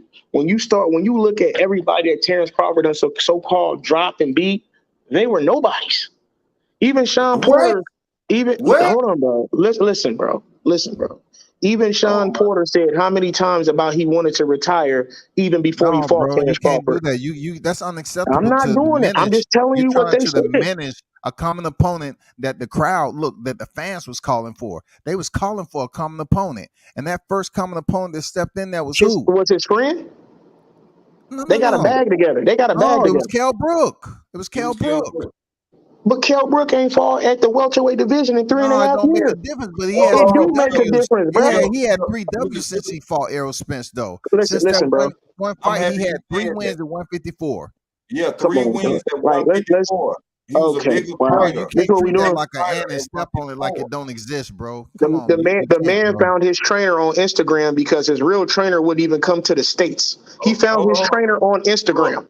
What does that have to on, hold on, do? hold on. What does that It have to has do a with Kell lot to do Brook, with it. though? You ain't even. Did he not have a regular camp, Y'all or did he have trying a to short act camp like as the well? man was damaged Did from he Errol did Spence, he and have he was a damaged regular here? camp? Didn't Did he have Errol a regular Spence camp? fight Brook? Didn't Errol Spence Yeah, he fight had a Brook different after trainer. injury? Yeah, he did. I can't hear He you. did. Didn't Errol Spence fight Brook coming off an injury? Did Crawford fight him coming off an injury? He didn't fight him coming off the injury. He had 18 months to heal. No, he Did didn't. he fight No, him he coming didn't. off an injury? It Errol wasn't Spence coming fought off that no man injury. under He had 9 enough time months to from heal. taking a beating with His Gennady, bro. the last fight that Errol Spence fought before, that Brook fought before he fought Errol Was Spence, Triple G. he came off an injury, correct? What? His last fought, he got injured. Came off an Correct. injury, and if you got hurt yesterday and I fight you today, that's coming off. I'm saying he had time to He heal. came Just off like of every an fighter, injury. every bruised up fighter, He every had less bruised up than He fighter. had 9 time months. to Less heal. than He 9 came, months to he recover, came get off And of an surgery, Errol had injury. 18 go months through. off. What's the difference? Look, recover, have surgery, He came off injury. go through rehab, and get cleared by the Was doctors Kell just Brook to the get back boogie? in Was the Kell training Brook the camp. boogeyman at 147 before 9 Earl fought him? Yes or months no? after that beating for Was Kell Brook the 160. He boogeyman? remember the boogeyman at 9 Was Kell 147. months, Brook? bro. Was Keith Thurman not trying to fight him? Kell Brook 9 remember the months, one and he boogeyman. fought a Hey, broken Was Keith ass hey, Thurman Kell not trying to Brook. fight him? hey, I'm gonna show y'all the hypocrisy though. Y'all gotta realize if Errol gets no credit for fighting him, then what the hell does 5 years later mean? Like, Come how, on, Hold how on, that's did hold all on. I'm Terence saying, Crawford? bro. You trying to How tell did me Come Terence that on, Crawford because man. get no? the way Terence you Yeah. Crawford fighting get him no credit. 5 years ago, Yeah. you're not a better No person? one. They look, You're worse. let's That's just what say I'm you're saying. 25. Why? So Let's Terence just Hey, say why? Crawford gets no no, credit let's for just say beating you're up 25 Brook. and you heal from a broken This, injury. You're 25 and you heal this from is a broken back to injury. what. You trying to tell me This is you're gonna be in Crawford better was just condition stealing 5 names. years later? Crawford was Hold only on. stealing names, bro. Crawford has only been Hey, stealing look, names. look. That's why This he is wanted to real. fight Amir Khan. Listen. Go This is ahead. real as it gonna get, y'all. This is no bias talk, no nothing like that. I mean, this just gonna break down this Brook and this Crawford situation. Brook came off an injury fighting him. Terence fought Brook coming off of 3 wins and a bigger Kell Brook. You can't compare that. He wasn't no better Kell Brook. He came Yeah, he off was. 3 He wins had at 3 wins, dog. 154. Man, what does 3 Years wins later, mean, bro? Was 3 not That, Kell wins and Brook? that's Was is not bad. coming Kell off a Brook? loss, coming Was off a That Kell was loss Brook? biased. two That was Was divisions biased. up Kell Brook? and getting Was Kell Brook beat doing his thing in the beat Triple into G fight submission. before he got his eye socket broke? Yes or no? Man, he got beat into submission, bro. he got his Before At eyesight. his eye 160 socket got pounds. broke, was he At not doing his 160 thing in that fight? pounds. Yes or no? Yes At or no? Yes, he was. 160 He was getting pounds. off. He was getting Okay, off. then. Why do you think they even made that match for 147 to come up and fight Triple G? Why? Because he was the truth at 147. When Kell Brook was at 147, then Keith Thurman didn't Did even he want to come fight him off? out of Keith Did Thurman's Kell mouth. Brook? Question is, did I Kell Brook could care come off less an what injury? Keith Thurman wanted to do. He can go play the flute He on was top of the beating mountain. Terence Crawford. Oh Kell my Brook was I'm beating God, talking bro. Crawford. about when Kell Come Brook on, came back man. down 2 divisions and got his ass handed to him by Gennady. Right. And he came back there and Errol Spence scooped up that damaged goddamn carcass He broke his that was other eye damn socket. near He on broke his other eye his socket. deathbed, dog. Other. Okay. What's the next fight? Okay, well, let's go to Porter and Porter Crawford, Spencer That's his Crawford. friend. I don't even judge that fight. That was his friend. What's the problem there? I don't even judge that fight. That was his friend. Real You talk. gotta give him. You gotta give him I don't some gotta type of give credit for nothing. stepping No, I in the don't, bro. ring, dog. That's his friend. That's his friend, fam. There's a lot They of got a friends bag in there. together. They got Crawford is the realest one. Crawford, one of the realest ones in boxing right now. He got a friend with his homie. Got him out the He knocked game. He his wanted to friend retire down anyway. twice, They got a though. bag and got out of there. He Now, knocked why his do you friend feel down that way? twice. Sean Porter was a gatekeeper anyway. That's So it. that means the work Sean Porter was putting in on the first half of the fight, it was just because they was friends and Crawford wasn't in his ass yet. No, because he was imitating Spence. I appreciate that He was info. imitating Spence. That was a live, scrimmage, basically. Nah. Listen, bro, it was the alley-oop. I respect Crawford for High it. price sparring session. I respect Sean Porter for it. First part of the fight. I'm gonna get you up out of here when I feel like it. I respect Sean Porter for it. Y'all give Crawford no credit for his victory over Sean Porter. Y'all saying that was some homeboy payday stuff. That's what you say. I do feel like that, bro. I'm sorry, man. And I'm still not gonna say Crawford ain't cold. It ain't like Crawford ain't a beast. I'm just telling you for that fight, me personally, he ain't a beast, bro. You can't say he ain't a beast. Okay, well, I just said he was. I just said I wasn't saying that, right? So for you to say I can't say it, and I'm not saying it. Look, I don't think Errol Spence after the accident is a beast than the one that was before the accident. The one before the accident, to me, is trouble. He's the trouble. Bro, listen. The man fought Mikey Garcia. Listen to me. Mikey Garcia, Mikey Garcia, Sean Porter, all this without even training, having fat boy camps. That's why he looked fucking horrible. That's why he looked horrible. That's why he looked horrible before the accident. He fight Sean Porter. I didn't say nothing about it. I didn't say nothing about an accident, bro. I said he fought Mikey Garcia and he fought Sean Porter off having fat boy camps. As in, literally, your whole damn camp, you trying to lose weight to make the fight. Okay, and he still whipped their ass. What about him getting hurt? That's his responsibility. What about what? What about him getting hurt in every last one of them fights? Danny hurt him. Yugas hurt him. When did Danny hurt him? Danny hurt him with a right hand. Did Errol even move back? Did he move back? Everything he did that whole entire fight, he went forward, bro. I don't watch that fight 30 times. I don't watch that fight 30 times. You can't talk that with me. What did he move back with Ugas though? Yeah, when the ref said break, that lets you know he got a hell of that's how you know he got a hell of a chin. Not just that instance, several times in that fight he had to, gather himself. Did he ever not come forward, bro? I don't watch this fight a million times. Did he ever not come forward? Did he ever get hit and move? When Gamboa hit Terence Crawford and came at him, Terence Crawford was really running back, right? Dog, that's 26. That's lunacy.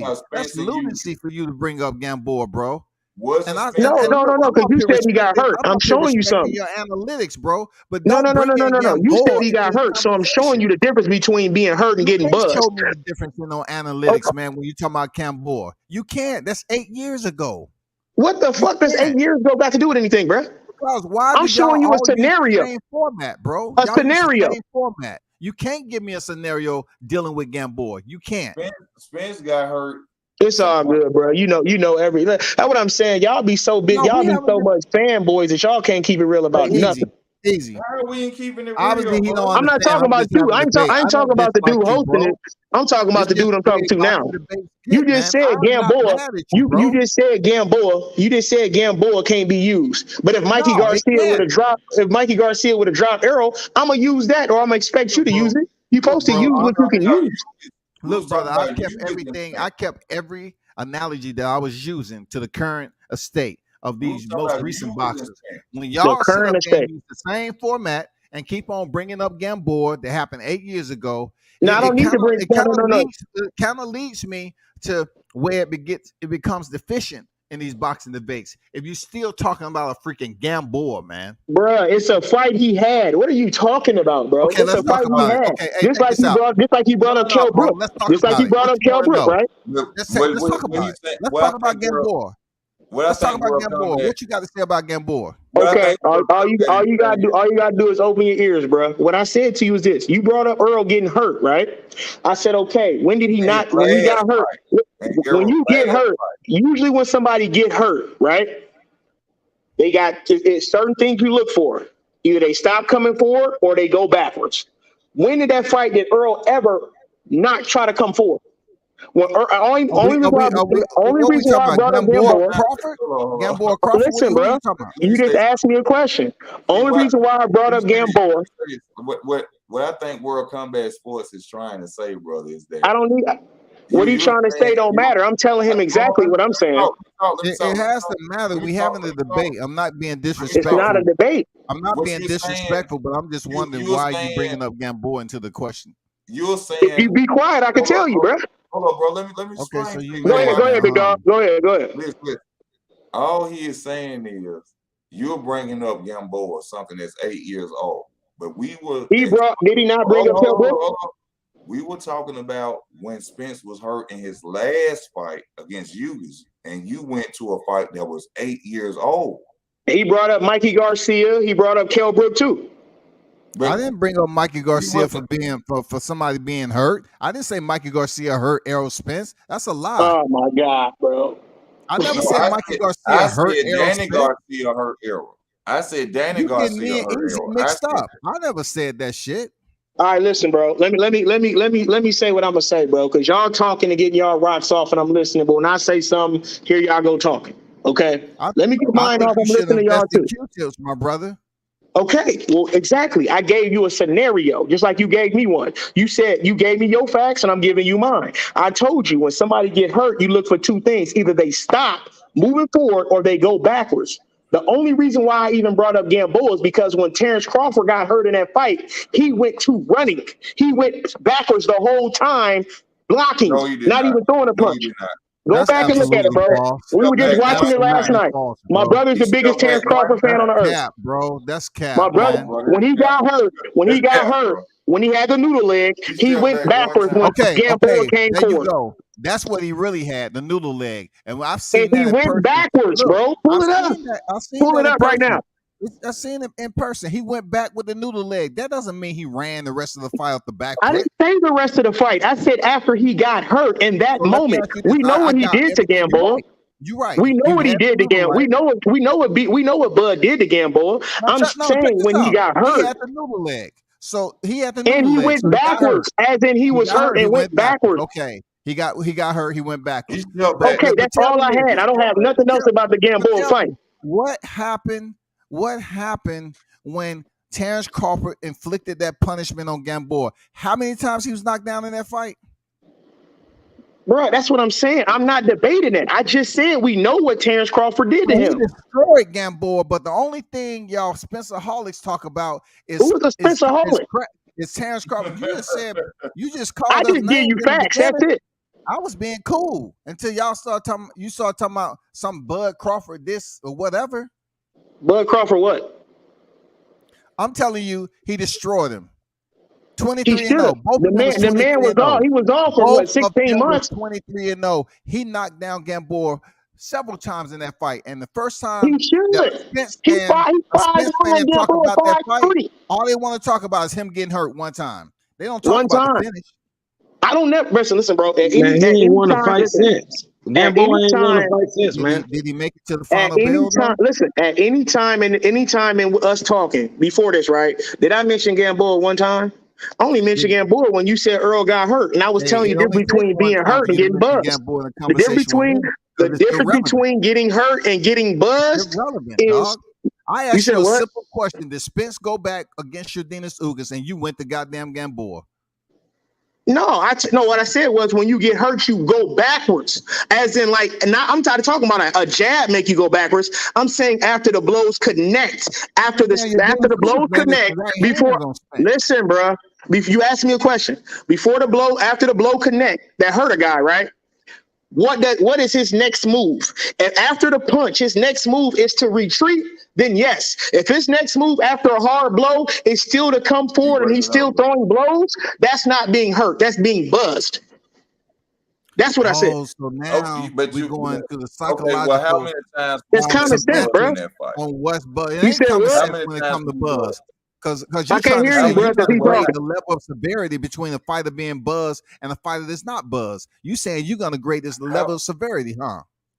No, what I'm telling you is there's a difference between being hurt and being buzzed. How you talking about you an analyst and you know this and you don't know that? That's simple. How many times was Spence buzzed though? That's basically what we're saying. In what fight? And in Hughes. Noticeably, one. No. When the ref said stop and he caught him with them two, clean on the chin with no guard up. He got hurt more than one time in that fight, bro. I said hurt. He said hurt, bro. He didn't say buzzed or stunned or got rocked. He said hurt when he went back from a right hand. Yeah, he was hurt. buzz or stun is basically the same thing. Buzz, Who? stun, legs wobbly, not No, I coherent, said not hurt. able to It's the difference understand. between being hurt and buzz, bro. Would you consider buzz Okay. outside the normality of For someone's example, when Crawford got natural hit by Mean behavior? Is Machine, he buzz wasn't hurt. outside your natural behavior? When Is Bud being when Bud buzzed got hit by outside Mean your natural Machine, he behavior, wasn't bro? hurt. He was buzzed. You see what I'm saying? It's a difference between being hurt and being buzzed. Mean Machine hit Crawford with a good one, and that was it. It wasn't he wasn't hurt at all. It's just like one of them. Yeah, you got me. But what's up now? You see what I'm saying? He It's wasn't funny hurt how with they that got highlights punch. out there where your Dennis Ugas is getting hurt more. I mean, your Dennis Ugas is hurting Errol Spence more than once. It's highlights out there. It's short clips out there all day. What I'm saying is, bro, if you hurt me, I don't have nothing in me to come forward, and I'm still attacking you, hitting you more than you No, hitting me. that's what your opinion is. That's your narrative. No, that's just from a boxer's perspective. I understand you coming from. That's from a coaching. That's from a coaching and training perspective. Okay, coach. Check this out. That's from your coaching and training perspective. Exactly. That doesn't mean and boxing that too. doesn't mean you coach enough boxers to sit up here and be qualified outside of the paperwork that you have to put in to say that everybody is the same. You're still unqualified to talk on it just like me. Okay, and just like your ass is too, right? I'm unqualified like you. We just okay. Then, so what are we really debating then? You see what I'm saying? What are we really debating? If you're not qualified and I'm not qualified, what is the real debate, bro? You're trying to place a depth on buzz and hurt. When it's not outside the normal natural behavior of who is my man that's hosting the thing? Easy. Both. Easy. They're both the same thing. Easy. Is there a difference between being hurt and buzz? Yes or no? It's gonna show me a lot, bro. It's gonna show me a lot. You said what? To me, they're the same thing. Buzz they're the same thing. It means that a boxer got hit and they're not stable. So it's the same thing. Okay. Yeah. They're the same. They're not the same, bro. If you hit me and I'm on retreat mode and don't want to throw blows, that's me being hurt. If you hit me hard and my jaw just turned and I'm back in your ass, that's just me getting buzzed. How would you give a prognosis like that? Coach, right? You say you're a coach, and you should know this. As a boxer, they are trained to show they are not hurt. So because a fighter, that's not what I'm talking about, bro. Listen. Get it on. Go ahead. Get it on. As a fighter comes forward because he's hurt, I mean, after he's been stunned, doesn't mean he's not hurt. It just means he's playing the game how it's supposed to do. I'm not supposed to show you that I'm hurt. I'm supposed to keep coming forward on you to not let you even think that I'm fucking exactly hurt. And that's why you know a fighter isn't hurt. Because when you're truly hurt, I don't give a damn from Mike Tyson. When you get hit hard enough, you can't fake it no more. You can't play boxing. You get hit hard enough, your ass gonna fall. You get hard enough, your ass gonna run. So at the end of the day, either you're buzzed or you're truly hurt. Ain't no in between, bro. I mean, ain't no. It's either you hurt or you buzzed. You caught me with a good one, or you hurt, or you truly hurt me to where it's gonna show. That depends on the opponent to continue after you realize. That's still hurt, bro. It's still hurt, bro. Language behavior, bro. I'll let Coach have it's all good, bro. It's all good, bro. I already know what this is. Around boxes, I respect you around boxes, bro. You know you're gonna have. I can understand where you come with that mentality because it's certain things I can say when it comes to combat and what I've experienced to determine the level of hurt and buzz. So I respect where you coming from that being around boxers. Yeah. Crawford versus Mean Machine, he was buzzed. Crawford versus Gamboa, he was hurt. It's a difference. When Crawford got hit by Gamboa. So Devin Haney. Just listen to me, bro. Listen to me, bro. I'm saying you've been holding the floor down. You were just rolling, fam, and I didn't say shit. You were just rolling, bro. Exactly. So when Crawford got hit by Gamboa. When Crawford got hit by Gamboa, you saw it. He couldn't hide it. Look at his body. His legs damn near buckled. That was hurt. When he got hit by Mean Machine, when he went down, he just got hit by a good punch. He was buzzed. He wasn't hurt at all. So what was Devin Haney when he got goddamn? That was just buzzed, huh? Devin Haney from which fight? Jorge Linares. The only time he got there, Jorge Linares. Yeah. There's two people talking. I didn't even hear you, bro. You heard both of us say Linares. Devin Haney was. I can see him being hurt to a degree. But it's all the same. Buzz is how you get hurt. If a person can buzz you and they hit you again, see, that's what Terence Crawford does. He gonna buzz you and then he gonna attack your ass like a bee. You feel me? You're Like not he gonna buzz you three more times. You're not He's gonna getting it, buzz bro. you three Because more times. we're having a who's right. We're having a who's right and who's wrong. We're having a who's right and who's wrong conversation, bro. Bro, I've been here the It's whole still a time. realistic factor in life. It's still a realistic factor in life, not who's right and who's wrong. No, So why you want to let nobody else talk? Let me be wrong. Realistically, I understand where Coach is coming from in his domain on what he's close to. I can't take that away from him. If you in the gym with fighters, every day from experience of his fighters, so I can see where he's pretty much analyzing the levels of what's buzz and who's hurt and so forth. I get it. I'm just saying when it comes to what I see with Terence Crawford and Errol Spence, I felt he was hurt several times against Yadina Ugas, but did it show? The Spencer Hall don't talk about that shit though. Did it show?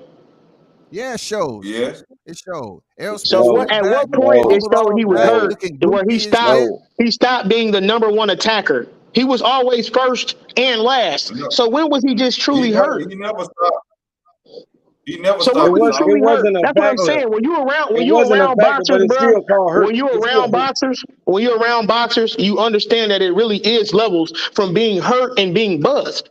It's according to the level of fighters you have in your camp, Coach. It doesn't, bro. You could be the toughest nigga in the world, and you could be the toughest nigga in the world and get cracked and get hurt. And you could be the softest nigga in the world and get hit and just only get buzzed and still getting somebody ass. We talking about experience. We talking about professionals. We talking about amateur professionals. But what I'm trying to say is we're talking about boxing as a whole, bro. It doesn't mean that you got a stable full of killers in there that you're training. What does that got to do with being hurt and being buzzed? If you got a stable full of killers, it may take more for them to get hurt.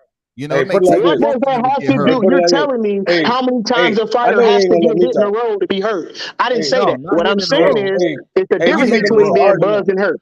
Hey, you making this an argument. He won't even let nobody else. Well, he definitely won't let me say a damn thing. What I'm saying is it's all sports. What I'm saying, let me just say real quick, because the reason I say it's all hurt, because basically what you going for is like a damn near injury. It's like if a football player. That's not what I said. Nah, hold on, bro. What I'm saying is, how I'm taking it is, bro. It's like if a football player have to walk off the field for like 2 or 3 plays, like he's not on injured reserve. He's not necessarily injured, but we know he was hurt.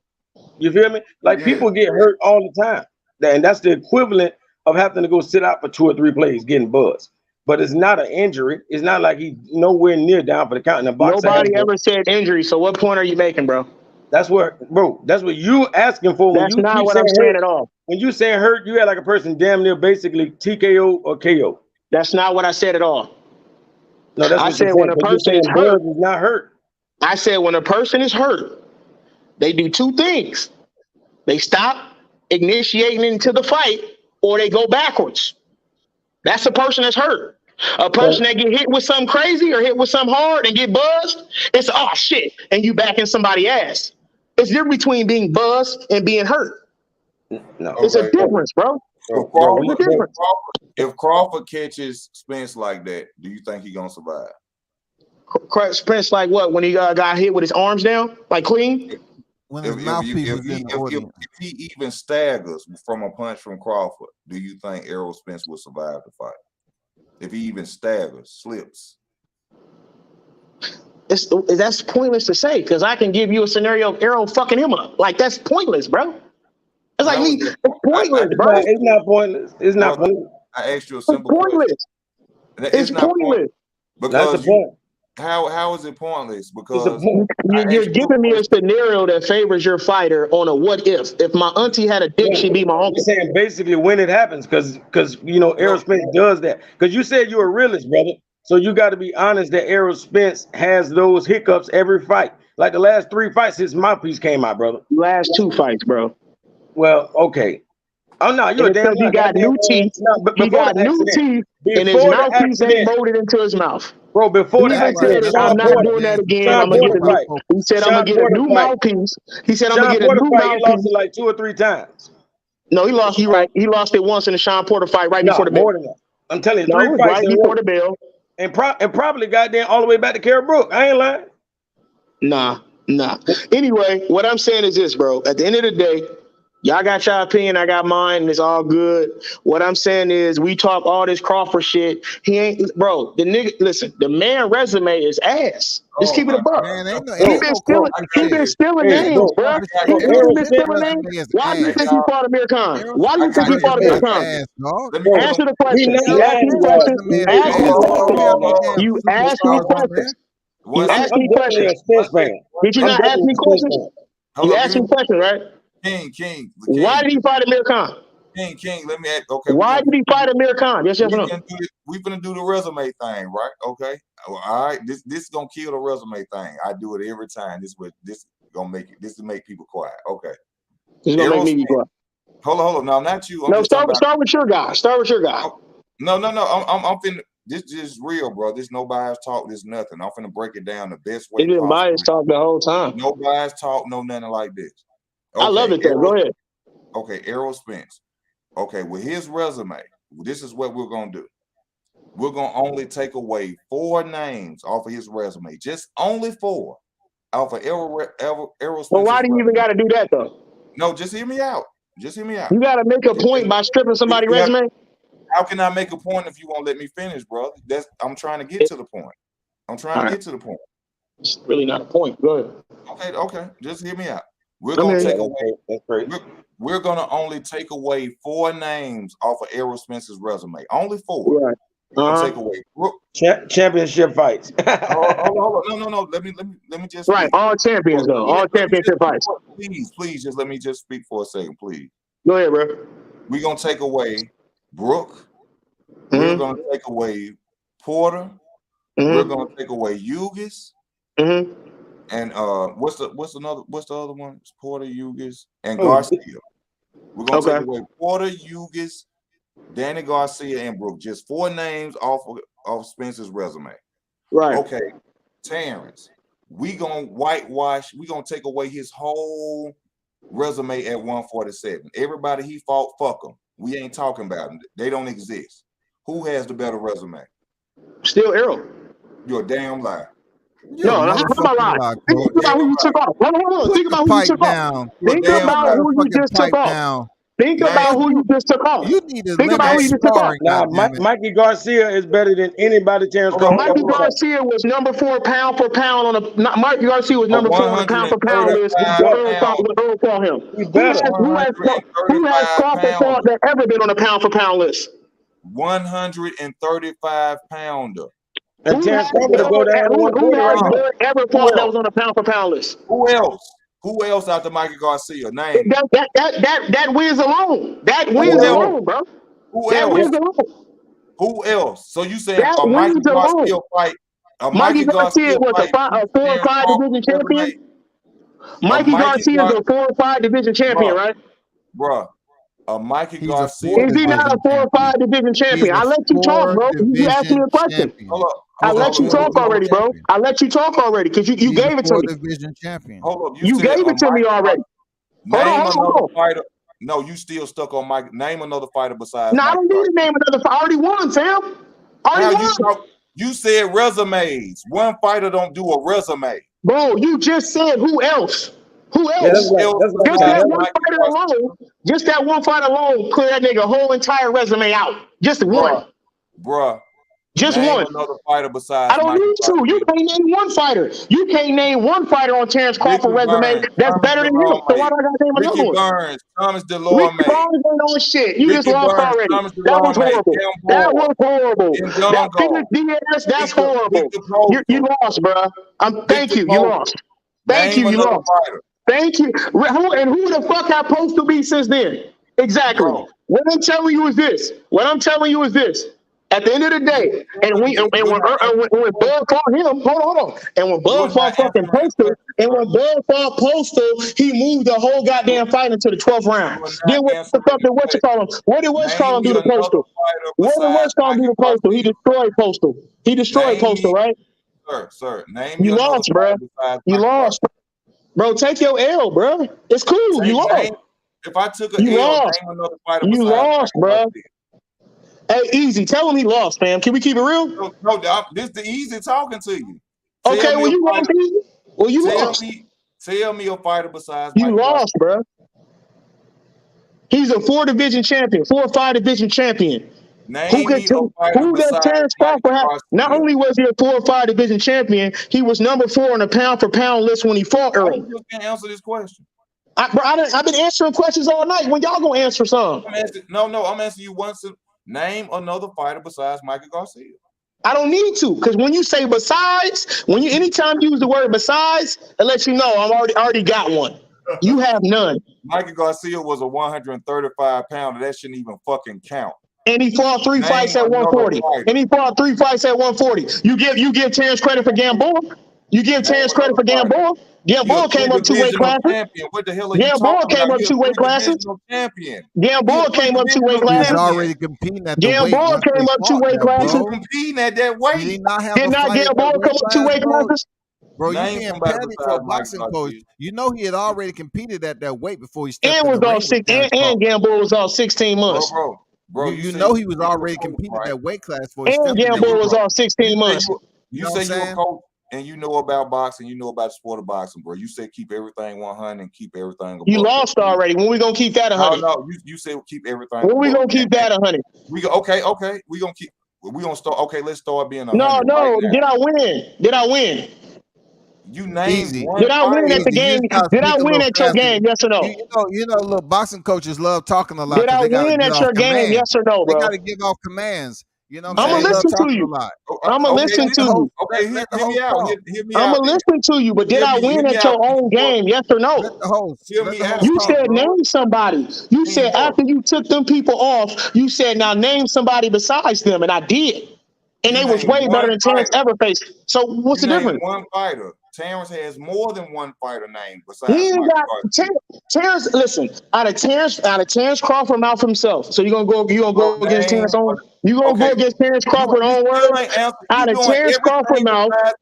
Bro, you doing everything besides answering one question. Name when you tell me I won, we can talk more. When you tell me I won, we can talk more. You won. Okay, now what's up? What else? Besides Michael Garcia. Chris Algieri better than everybody else he fought. Get the fuck out of here, former 140 pounder. Get the fuck out of here. All right, bro. Get the fuck out. All right, bro. Undongo. Chris Algieri would have beat Lamar Peterson. Lamar Peterson better than Undongo and all them niggas, bro. Let's stop playing, bro. Let's stop playing, bro. He was a former 140 pounder on his way out the door. The same Lamont Peterson was fighting catchweights before he was on his way out the door. Former 140 pounder Lamont Peterson. It doesn't matter. You said name somebody on the list, bro. Who else? You said name somebody on the list. I won again. Who else? That's better than Lamont Peterson at 140. Who else? Nobody on this list better than nobody. Chris Algieri. Okay, I got you. Okay, I got you. Listen. Peep this, right? Okay. At 140, Mikey Garcia can't top Mikey Garcia. Can't top Lamont Peterson. That's 2 right there on top. Y'all know boxing, right? Y'all know boxing, right? Yes or no? Yes or no? Do y'all know boxing? I'm letting the host talk to you. You're not speaking to me. Retired. Yes, you know you, bro. What is a retire? You said who he fought, bro. You said name somebody out of the people he fought. You don't take these names off. Former 140 pounder. Now you got other stipulations, bro. Come on, fam. Come on, you can't have all these rules, cuz. Chris Algieri, former 140 pounder. Is Undongo better than Chris Algieri? Hell yeah. Has Chris Algieri ever been unified? Man, get out of here, bro. Has Chris Algieri ever been unified? He ain't been unified. Okay. Undongo has. But who the fuck did he fight? Go look who did he fight. Like, come on, bro. Bro, this is what I'm saying, bro. Y'all Crawford fans, listen. Y'all Crawford fans, listen, bro. Y'all Crawford fans, the biggest fanboys in the sport. Y'all don't keep it real. I beat you at your own game twice, and you couldn't even keep it a buck. If you want to name something with me and you beat me on something, I'm gonna keep it a buck because it don't matter. I'm a man at the end of the day. I'm a man at the end of the day. I'm a man at the end of the day. So if you get me on something, I'm a man at the end of the day. If you get me on something, bro, I'm gonna tell you congratulations, bro. You was right. Listen, bro. Your best It's fight to sad, Spence was bro. a It's sad, bro. 135-pound. It's sad, bro. It's all good. Like I say, I expect it from you Crawford fans, though. This is what y'all do. This is what y'all do. You change the game 5 times. You change the game. Okay, well, no, I mean this. Okay, no, I mean that. Okay, no, I mean No, I this. never said Okay, that. no, take this away now. Come on, bro. I never said that. That's It's not all how it good, went. bro. It's all love. I still respect you. I still respect everything about you. I appreciate you too, man. I respect you too, bro. It's just talking about the sport. It's keeping everything fair. That's all, bro. Yeah, that's all it is. Hey, You gotta keep it a buck too, though, bro. You just gotta keep it a buck, bro. At the end of the day, it's all about keeping it a buck. You asked me a question. I gave you 2 fighters that top everybody. I top everybody on motherfucking Crawford list, and that's coming from Crawford and Andre Ward. Even out of Crawford mouth is he ain't got no top fighter under his belt. Because even they know when he fought Amir Khan, he was washed up. When he fought Kell Brook, he was washed up. Even they know. That's why he said, as on a Hall of Famer, on a Hall of Fame list, he has no top names. That's why he fought Amir Khan, only to steal his name. That's why they paid Amir Khan so much money. It's about his name that they wanted, not the actual fight. If you were so confident in that, then why did you only want to keep saying Mikey Garcia? So confident in what? You held on to Mikey Garcia's name. You wouldn't mention any other fighters besides Mike Garcia, who is a 135. Because you said name somebody. You said name somebody besides the people you took away. Somebody is a person. I named one person. That one person alone top his entire resume. If I got Mike Tyson on my list, after you take all the great heavyweights off that I fought, and Mike Tyson is still out in the open, and I named Mike Tyson, but my best fighter was fucking Butterbean, then all I got to do is name Mike Tyson, and I won. I don't got to name everybody else because you said name somebody. Come on, bro. You say you're a coach, right? Come on. When we exactly. That's a resume. If I got a top guy on my resume means entire catalog of fighters. Okay, so why would you even be taking people off if we talking about an entire catalog anyway, my boy? Because I wanted to prove a point. But you didn't prove a point. You lost. Hold on. I proved the point by eliminating Terence Crawford's entire resume, and he still can't beat him as a resume. I eliminated Terence Crawford's whole 147-pound resume. Because ain't nobody on there, bro. That's why you eliminated it, because ain't nobody on there. He has more fighters than Spence. He still has more fighters than Spence on his resume. He doesn't have more credible names than Spence, though. Name them. Just because you got a belt, bro, that don't mean you the coldest person in the division. Certain shit play out by timing. Some shit is just perfect timing, bro. Belts matter. You don't get a belt just by being in it. So Felix Diaz was a dog? Felix Diaz was a 2-time gold medalist. I didn't ask you that. I said, was he in pros? Was he a dog? Okay, at 140. He got his ass whooped. All the top names get out of 140 before Terence Crawford even got up there. The shit was damn near planned out. Like Bob Arum said, we got the best matchmaking in boxing. He wasn't lying. They treated Terence Crawford like a prospect his whole entire career. They treated Terence Crawford like a prospect his whole career. What 2-time gold medalist Spence fought? Two-time gold. Motherfucker probably wasn't even there that long. How many did he fight though? I don't know. You bashing Crawford for being a 2-time gold medalist. I'm not bashing Crawford, bro. He got the belt. Congratulations, bro. I'm not bashing that man. He took what he did, what he was supposed to. He got that man out of here. Salute, bro. You see what I'm saying? Salute. No, real talk. Salute to that.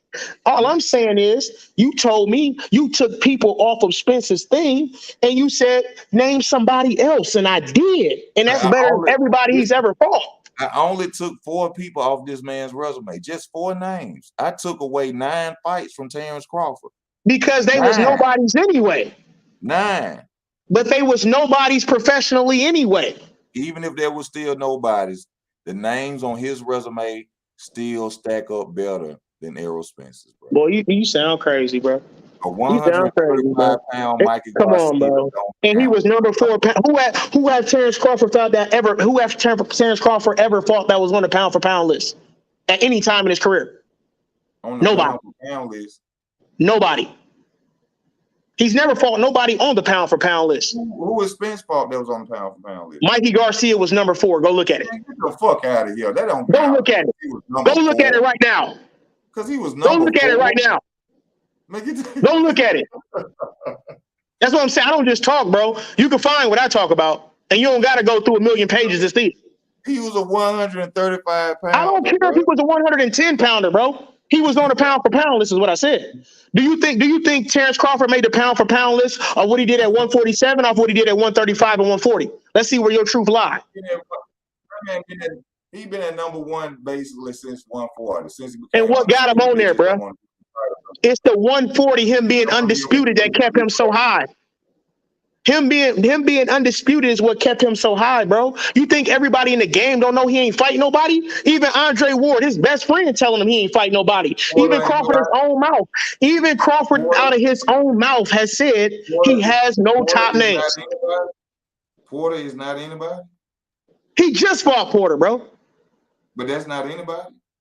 No. Now, when he fought him, Porter don't give a fuck. He didn't even care about boxing. Out of Porter's mouth.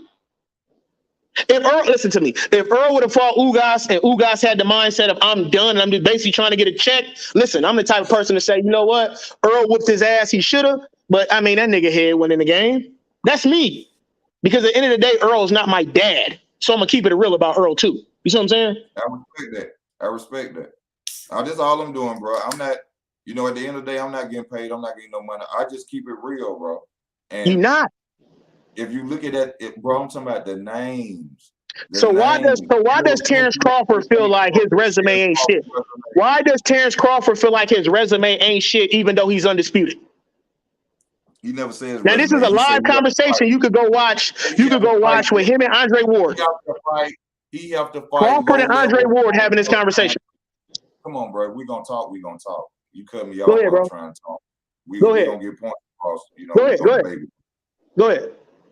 He said that he had to fight some other guys sometimes because big name guys don't want to step in the ring with him. Is that true? That's what he said. Is that true though? Yeah, it's true. It took Spence. That's not true at all, bro. That's not true at all, bro. Why it take Spence so long to fight him? Because Spence told him I'm gonna get this third belt and I'm gonna come take your shit. No, Spence said he was gonna fight that man after he got a belt. He said he was gonna fight that man. Spence told him to get a belt. He said, get a belt. He didn't say when you get a belt, I'm gonna fight you. He said, get a belt, and then the fight would be more interesting. How long has Terence had a belt? What, 3 years? 3.5 years? 4 years. Right. Why ain't Terence Crawford unified with nobody else? Why ain't that? Because everybody else had the belt. Sean Porter had the WBC. Errol took that. Come on, bro. Errol took that. Errol took all. So when Terence Crawford got the WBO, was Sean free to fight? Why didn't Errol unify when he just had the IBF and Terence had the WBO? Because that's the stupidest thing to do. That's the stupidest thing to do. You know why? You know why it's the stupidest thing to do? Listen to me, bro. That's what I'm saying. Because y'all talk with emotions and no logic behind it. No, listen. Y'all talk with emotions and no logic behind it. I have no feelings. Listen to me. I have no feelings tied into nothing I say, bro. When I'm telling you, I'm speaking logical. You know why it didn't work out? You know why it would have been a stupid fight for Errol to have the IBF and go get the WBO? Because they was the best in the sport. Therefore, they're under 2 different networks. For you to even fight under 2 different networks, y'all got to generate a certain amount of money. If they would have fought back in 2017, listen to me, bro. Listen to me. If they would have fought back in 2018, they wouldn't have made nothing. One belt apiece. That's Errol Spence and Terence Crawford. Listen to me, bro. Listen, like you said, if you're not in your emotions, you gonna hear me out logically, bro. It's simple. It's simple. So you saying listen to me. If me and you undisputed, that fight wouldn't have sold without you. So you're saying that Errol Spence and Terence Crawford, they wouldn't have made much money with them having one belt. So now we're gonna go into the payday talk. Is why the whole. It's not, no, listen to me, bro. It's not about the payday, as in what each. Listen to me, bro. That's what I'm saying. See, y'all talk this boxing shit and don't realize this is a business. It's only entertainment to you. No, listen to me. Listen to me, bro. You said something to me, right? I'm not getting paid. I'm not concerned about the business side. You're not listening to me, but that's what it's about, though. See, so when y'all come with these half-ass truths and sloppy opinions, it doesn't make sense, because what you don't understand is it is a business. So therefore, for them to even be able to fight, you got to generate enough money for 2 networks to even come together to split money. That's why the fight wasn't working. Why do you think Bob Arum was always saying Bud Crawford would beat the? Why would you think Bud? Why you think? Listen to me. Why do you think Bob Arum was always saying Bud will beat the shit out of Earl, but the fight ain't big enough yet? Because he understood that it takes money for two networks to even come together. You said what? Bob never said the fight ain't big enough yet. Bob Arum was trying to make that fight for damn near. He was telling Bob Arum, bro, that's what I'm saying. You don't watch this shit for real, bro. You don't watch this shit, bro. You pick and choose, man. 8 years old.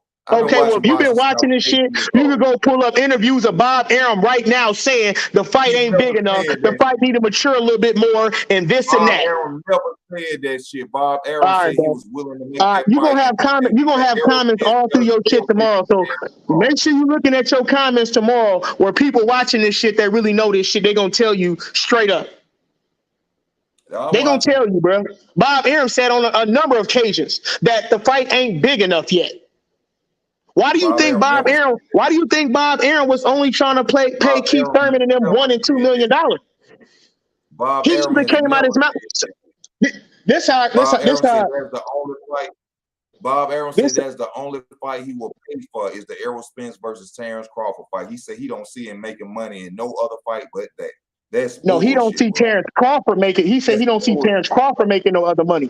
He said he don't see Terence Crawford making no money with nobody else but Errol Spence. But go back and watch the interviews of a live Bob Arum saying the fight is not big enough yet.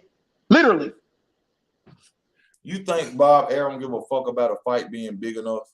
Yeah, that's why he's telling you. Yeah. Yeah, you know why he do? You know why he do? Why do you think he's come? Why do you think he came out with Terence Crawford under his network, even saying Terence Crawford can't sell, and he can basically buy? He could build a mansion in Beverly Hills with the money he's lost on Terence Crawford. Yeah, you're right. He definitely care about not making money. He was mad because his number one fighter that he don't promote or do shit for was gonna leave his already. No, bro, it had nothing to do with that. Go back and look at Terence Crawford numbers, bro. He was damn near breaking even with all his fucking fights, bro. What do numbers have to do with the fact that Errol Spence stayed on the side of a street for 4 years? What do numbers have? Do you know what a side of a street mean while you saying this, bro? Do you even know what that mean? Because y'all use this shit and don't even know what it mean. Do you know what it mean, bro? Do you know what it means? Yes or no? Side of the street that do you know what it means? Yes or no? Same side of the street that made Tyson Fury versus Deontay Wilder, Manny Pacquiao versus Mayweather. You talking about them sides? And look at the numbers they did. Then what they was all nigga. Listen, Terence Crawford. First of all, heavyweights always ran a division of boxing. Yes or no? We ain't talking about that. Yes or no? We ain't talking about that. Yes or no, bro? But we're not talking about that. That's what I'm saying. Bro, listen, you're emotional, bro. You're emotional, bro. You can't even say yes or no to something so simple, bro. I'm emotional, but you very emotional, bro. It's all good. It's all good. Like I say, I only speak logic. I have no emotions tied to nothing I say. I'm only giving you logic. Heavyweights have ran boxing from time in, time out. Wilder had what? Fucking 98% of his fights ended in knockouts. Tyson Fury was one of the biggest. Tyson Fury got a whole country behind him. It's easy to join networks. It's easy to join two networks. Listen, it's easy to join two networks. Listen what I'm saying, bro. It's easy to join two networks when you got one fighter that has knocked out 99% of his fights. You got another one that got a whole country behind him. It's easy to join two networks to make money. You got Terence Crawford that can't sell a fucking. Terence Crawford can't sell a honey bun for free to a homeless man. They gonna sell together. That's beside the point. They gonna sell together. They gonna do a block. Right. And Earl was doing 300,000 views. He was doing 300,000 vieuz. When was Earl first pay-per-view? When was Earl first pay-per-view? When was Earl first pay-per-view? What Terence did on pay-per-view ain't shit, and what Errol did on pay-per-view ain't shit. If you ain't what Earl did, no. In the era that we are in, Errol did decent numbers. In the era that we are in today, he did decent numbers, bro. You ain't did shit in the sport. You said what? You said what? You did 1 million pay-per-views. You ain't did. That's what I'm saying, bro. This is how I know you don't know what you're talking about. We're not in the Floyd Mayweather era no more. We're not in the Floyd Mayweather. We're in the streaming area, bro. That's the era we're in. You're never gonna make 1 million views like that unless you got a crazy type of shit like Floyd Mayweather. Streaming said over what? with. They block streaming. You can't stream no more. Nigga, my motherfucking cousin been streaming the last fucking 6 fights. What are you talking about? He got that. What they call that shit? That Fire Stick shit. You Okay, that's what everybody got, bro. That's what they streaming on. They not streaming on cable. And stream fights no more. Bro, so everybody stream fights, bro. Everybody stream fights, bro. Come on, fam. That's what I'm saying, bro. You gotta listen. You got a channel. You got a channel, and it's all good. Everybody ain't got that, so ain't nobody streaming them damn fights. Bro, everybody streaming these goddamn fights. What, are you serious? If you ain't doing a million pay-per-views, you ain't doing shit. Floyd Mayweather. If you ain't, listen, we're not even in that era no more because everybody is still in the fight. Everybody is still in the fight, bro. Roy Jones Jr. versus Mike Tyson came back and did a million motherfucking pay-per-views. What the fuck is 300,000? Nigga, who the fuck we talking about? Exactly. And I'm glad you said that, bro, because you made no sense with your listen, everything you just said. Everything you just said made me right. Everything you just said. As in Earl and Terrence name, exactly. Earl and Terrence name wasn't big enough, like I told you before. You just brought back Mike Tyson and fucking Roy Jones. Mike Tyson was damn near the greatest fucking heavyweight. You said what? The fight. Look at Sean Porter versus Keith Thurman. 2 elite motherfucking welterweights. We didn't have to wait on either one of them to become undisputed. And them niggas they both had belts. What are you talking about? They both had belts and challenged each other. Well, and when Earl ran up on all them niggas, and when Earl ran up on all them niggas, what was they saying? When Earl ran up on all them niggas, what was they saying? When Earl ran up on all them niggas, what was they saying? Think about it. Earl only took Ugas strap because motherfucking Manny Pacquiao beat Thurman. That's the only reason why Earl fought Ugas, because Ugas beat Pacquiao. That's why Earl fought Ugas. It's because Pacquiao took the strap from fucking Keith Thurman. If Keith Thurman would have kept the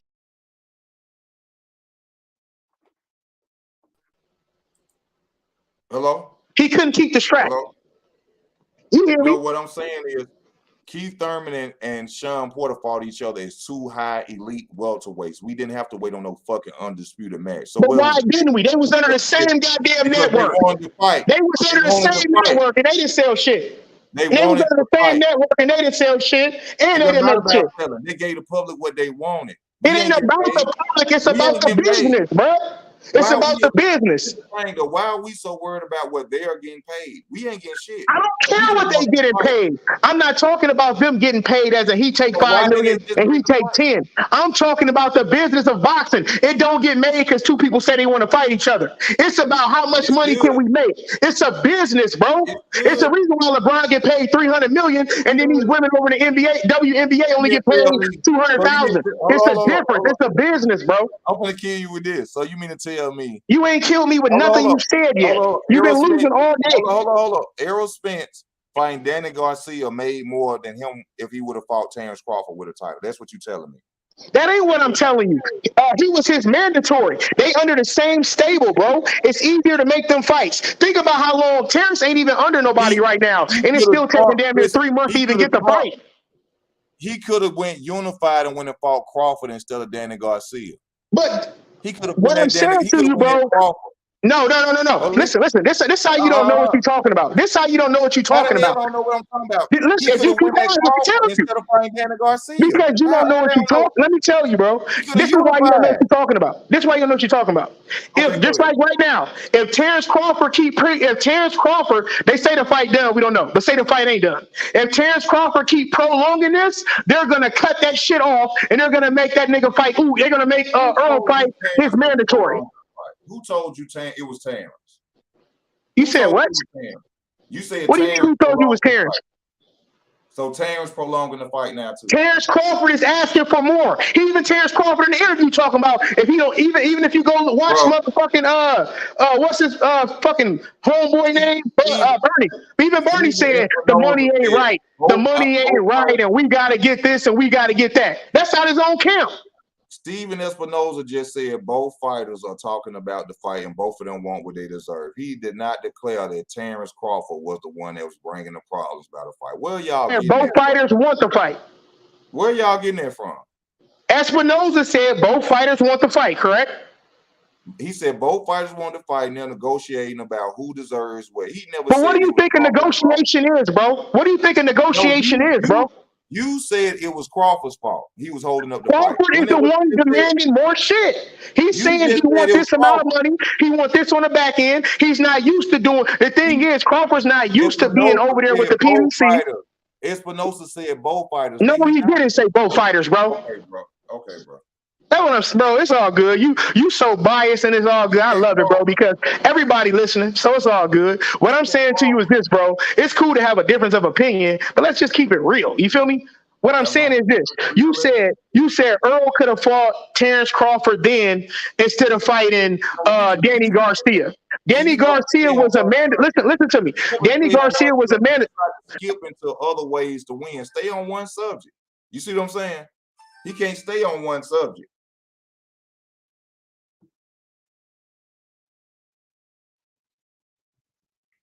He want to go into, oh, you're a Crawford fan, this, that, and the other. Nothing you are saying is legit, bro. Everything you coming with, I'm going into you on.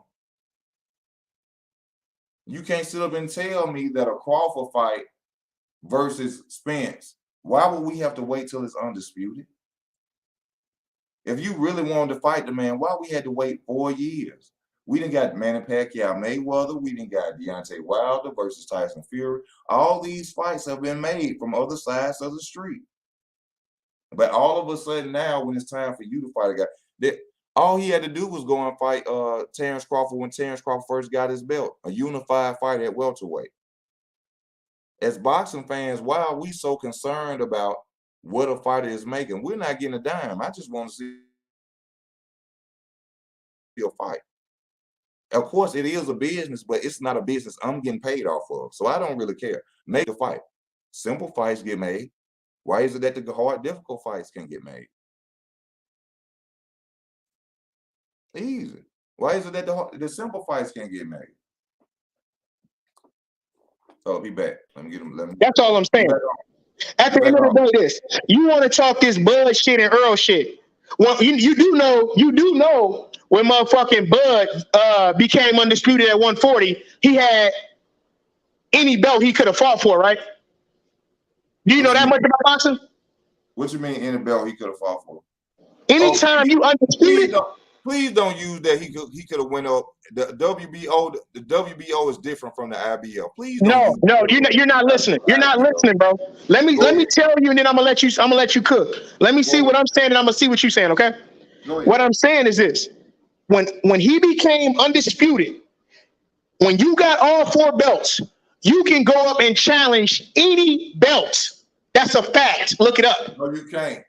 Yes, you can. They just denied him when he tried to go for Errol Spence. He tried to be the mandatory for the WBC. They denied Terence that. He wasn't undisputed. He was at 147 when he tried to do that. The WBO title allows that.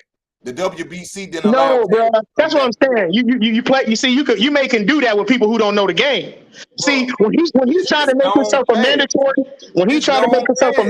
for Earl, it's when he was already at 147. You just can't become a mandatory for nobody belt when you got one at a lower weight class. They just denied that shit. They didn't just deny that shit. Okay. All right. That's what I'm trying to tell you. When he tried to make himself mandatory for Earl, he was already at 147. It was right before he even took the Sean Porter fight, damn near, when he tried to act like he was petitioning for it. Come on, man. There's no statute of limitations on when you can try to be a mandatory. Yes, it is, bro. Yes, it is. That's why they got their own ranking system. Then why did he try? To be funny, as in to show the world I'm pushing for this fight, just like when he was in the ocean looking for Earl, instead of having Top Rank send over an actual contract. When other fighters do it too, that's what they're doing too. When they try to become mandatories for a belt, they plan to. To become, if you already got a belt, it's not going to be the mandatory for another person who got a belt. I think so. Are other fighters playing too when they try to do it? They playing they bullshit too. They could be, bro. I'm not trying to single Bud out, bro. I'm keeping it fair. I'm not trying to single him out. I'm just saying he knew he couldn't be his mandatory, bro. Like Bud knows this. So it was like a showing the fans, as in I'm gonna do whatever I can to get this fight. If I get lucky and they give it to me, I'm gonna take it. But he knows good and damn well he wasn't gonna get it. You just said it's possible. Did you say that? No, I didn't. I said he knew good and damn well he wasn't gonna get it. But no, he wasn't gonna be nobody mandatory. Still goes back to there was no need for a mandatory. They both had titles. We could have had a unified welterweight fight. Okay, exactly. I'm not. Listen, bro. I'm not against you on that. What I'm saying to you is, it's bigger than Terence Crawford and Errol Spence. I don't think Terence Crawford has been not trying to make the fight over the years. What I'm saying is bigger than them. As in, it got to go through the people that's over them. So when I talk about the business, I'm not talking about how much they're getting paid. I'm talking about the people that's going to make the fight. It's bigger than them just saying, yeah, I want to fight. They're not meeting up in the alley and fighting, bro. It's a business that they got to go through to where things got to be done properly to even get the fight. Every time we go into what was the hold up on the fight, Spence fans want to use business.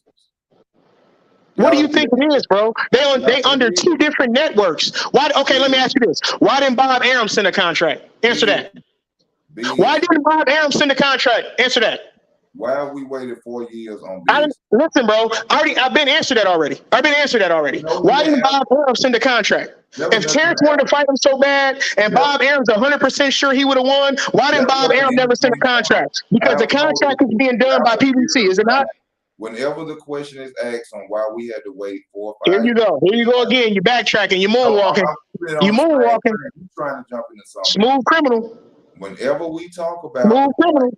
Y'all go into business. I'm not going into anything. I'm speaking facts. You talking about why this and why that. Well, why didn't your man send one? Why you got everything to say in the world, but you not blaming your fighter. Why didn't Bob Arum send a contract over? He been screaming his man's name for 4 years, and this man been talking about a side across the street. Bro, I could talk about everybody in the city until I see them. It ain't a fight. You find people without titles. And when listen, bro, a guy with a belt at his weight class, and he fought 2 fighters with who he fight? 2 people without a title? They didn't have a title. Terence Mikey Garcia was a Mikey Garcia. Mikey, listen, Mikey Garcia, Danny Garcia was a mandatory. Yes or no? Terence had a title. Was he not a mandatory? You know, listen, bro. Everybody that ain't had a title. Trump mandatories. Unification Trump mandatories. You know that. Unified, yes, unifies definitely Trump mandatory. Trump mandatories. You know that. I just said 100%. Okay then. But y'all gotta be willing to do it, bro. Again, you talk all of this. Why didn't your fighter and his stable send a contract over? If he wanted to fight him so bad, why didn't he send the contract over? You keep talking about this 4-year policy and 4-year plan. Why didn't they ever send one over? Because right now, PBC is the one that's doing it. Now you're going into Am I lying? Now you're going into contracts. No, you just said he wanted to fight him for 4 years, right? I said, why is it that every time we go into the hold up of this fight, y'all go to talk about No, don't go into that. Answer the question. Stop wiggling out of this, bro. You look bad, bro. You look bad, fam. You ain't answered that question yet. That's what you didn't ask me nothing. I already answered that. No, you didn't. What did you ask me, bro? I said, why is it every time we talk about Spence holding up this damn fight, y'all go to talking about business and making a fight? The question is, listen, the real thing is, how do we know it's Spence? Because right now we getting a fight because of Spence. So how do we know it's Spence? Because the fight is only happening because of Spence. Everybody but this man for 4 years. Listen, bro, the fight is only happening because of Spence. Yes or no? Come to this fight. Is this fight happening because of Spence? Yes or no? Finally, after 4 years. Is the fight happening because of Spence? Yes or no? Finally. Is it yes or no? Finally. Exactly. That's what I'm saying. But this 4-year stretch, why didn't your guy and his team put the fight on? After he's ran for 4 years. Why didn't your guy? You know why? Listen, he bro. has nowhere else to run. He has no choice. You can't run if there's no contract. He has no You can't run if nobody's telling you nothing. He has no choice but to fight You Crawford. can't run if nobody's sending you nothing. He ran and he jumped and You can't run if nobody's sending you nothing. Now he has no choice. He has no choice. Listen, bro, you can't run if nobody is sending you nothing. Man, come on with the contract. You gonna really use that, bro? Bro, you listen, bro. It's sad, bro. Like you man, bro. It's sad. I can't wait to see your comments tomorrow, bro. What's the point in sending a contract? I can't wait to see your comments tomorrow, bro. What's the point in sending a contract if a fighter don't want to fight you? He always, nigga. Who's the only fighter who's been saying that they're not gonna fight? Bro never changed up and said he wasn't gonna fight Crawford. Crawford has said over 8 different times he don't even care to fight him no more. And he don't want to fight him no more. Man, that boy don't want to fight Crawford. Come on, man. You sound crazy. You talking about what you assume. I'm talking about what your fighter said. I'm talking about what your fighter said. Are you a boxing promoter? Are you a manager? I'm talking about what your fighter said. Are you a boxing promoter? I'm talking about what your fighter said. Are you a boxing promoter? I'm talking about what your fighter said, bro. Are you a Let's boxing keep it above. You can't keep it real, bro. I'm keeping it real. I don't even know Bud Crawford fans that we do this every day and they keep it 100. You don't keep it 100 about nothing. You ain't said I was right about. Listen, bro. Everything you're saying is just what you're saying. If you're everything I'm saying is factual. Everything I'm saying is factual. My comments and your comments are the same, brother. No, they're not. My shit is factual. You're telling me how you feel. No, they're not. How are they factual? Hold on. I said, I literally said, Bud said out of his mouth numerous of times he didn't want to fight Errol. He beyond that fight. He looking to fight somebody else. He want me to back me out. Bud Keith Thurman was the bigger fight than Errol. Did not Bud think Errol was the bigger? Keith Thurman was the bigger fight than Errol. Did he not say that after almost 2 years of chasing him? He said, "I'm tired." Bro, what does that matter, bro? I'm tired of chasing somebody and you never did no paperwork, bro. He said, "I'm tired of talking about that fight." No, he didn't. No, he didn't. Terence Crawford said, "I am tired of talking about that fight." He said, "I've been chasing this man for 2 years." He said, "I don't even want to talk about it no more." That's all he said. He didn't say he didn't want to fight Spence. He said it because he was tired of chasing a damn man. Be real, bro. You keep saying be real, be real. He ain't say he ain't never want to fight the man. The man been chasing the man 4 years. He told the public in that video, "I don't want to talk about the Spence fights because I've been chasing them. I don't need the Spence fight." That's what you talking about. See, you keep switching. Listen for that fight. I don't want that fight no more. He ain't said none of that before. He said he don't need. He don't need Spence. Spence needs. I said nothing about don't need. I didn't say don't need. No, he said he don't want that fight. He's past that fight, and he's not looking towards that fight. Has he not said any of those? Yes or no? He not say what? He looking past that he's past that fight. He's not looking towards that fight, and he's looking somewhere else to fight. Why did he say that though? Why did he say that? Why? I said did he say that? Did he say that? Yes or no? And then we can go to your question. We can go to your question, but did he say that? Yes or no? Did he say that? Yes or no? You said be real. We gonna go to your question, bro. I'm saying, did he say that? Yes or no? Why did he say that? Did he say that? Yes or no? And we gonna go to your question. He did say that. Okay, he did say that, right? So if he said that everything I said was a factual statement and not my opinion. No, why did he say that? Answer that question now. Why did he say that about Spence? You tell me why he said that. Oh, man. You want to sit up here and say, no, you know what? I got you, bro. I got you, bro. I got you, bro. Listen, bro, I got you. I answered your question. I answered your question. Why did he say that, though? I don't know why he said that. I don't. He didn't send no contract. Now, if he sent a... Y'all, this shit is retarded. I just asked you a bad question, my brother. You can't even answer. You know why that man said that. That man said that because he was tired of chasing Errol Spence. And you keep telling me, talking about keep it real and keep it a buck. But then when it comes to your turn to keep it real and keep it a buck, you don't know. Come on, bro. Come on, bro. I ain't being biased about nothing. I'm keeping it a buck about the whole situation. Come on now. I answer yours, you gotta answer mine. You gotta answer mine. You know why he said that.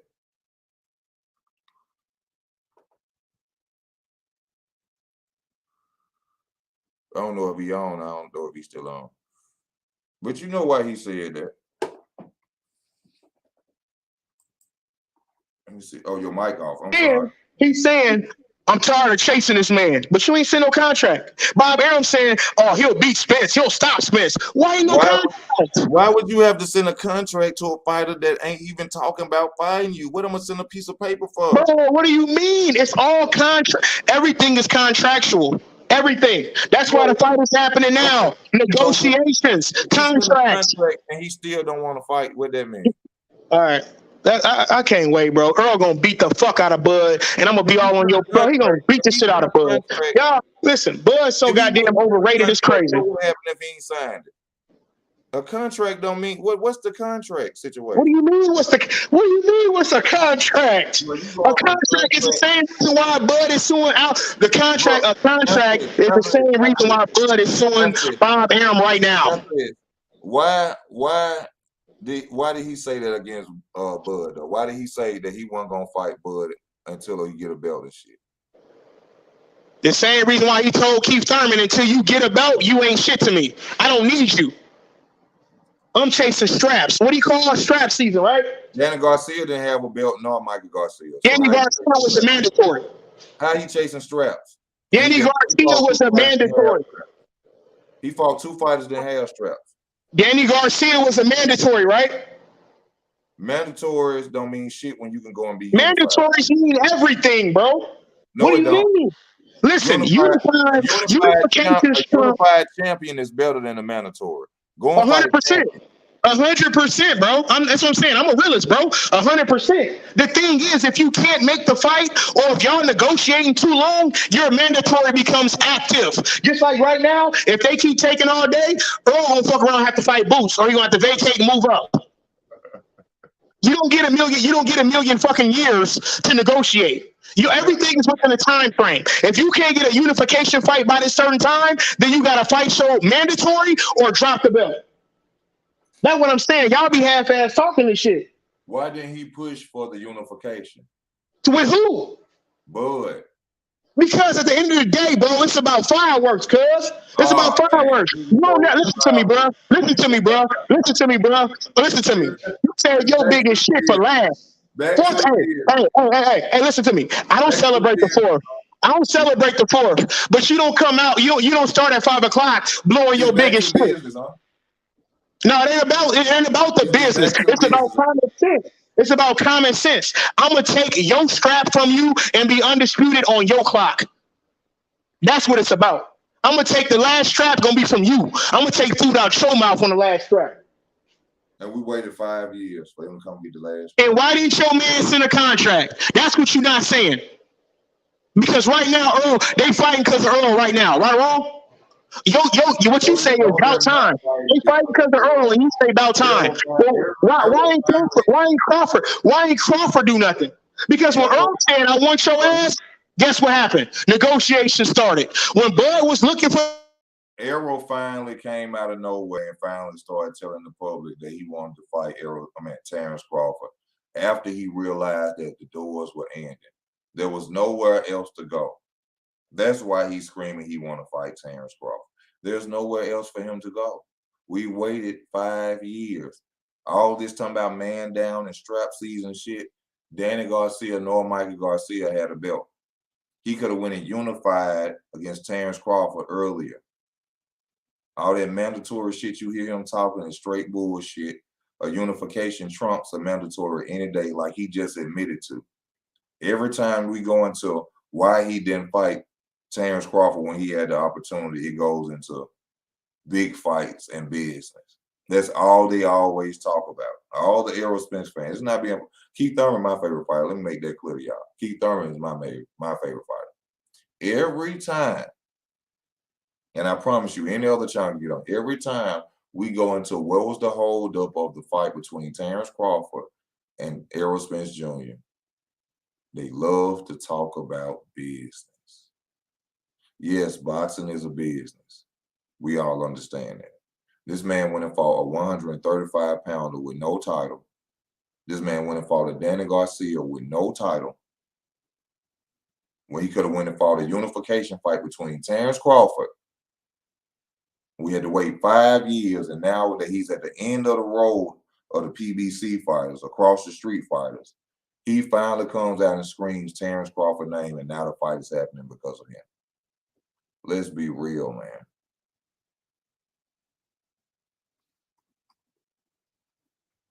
Let's be real. Why is he suing Bob Arum? Why is he suing Bob Arum? What that got to do with this? Man, what's the last thing you heard me say? Hold on. Listen. What was the last thing I said, bro? Because my mic was muted. Bob Arum is no longer in the picture. Listen, bro. My mic was muted. What was the last thing I said? Just another way for y'all to keep talking shit. Listen, bro. My mic was muted. What was the last thing you heard me say? Bob Arum has nothing. Bob Arum shouldn't even be talked about no more.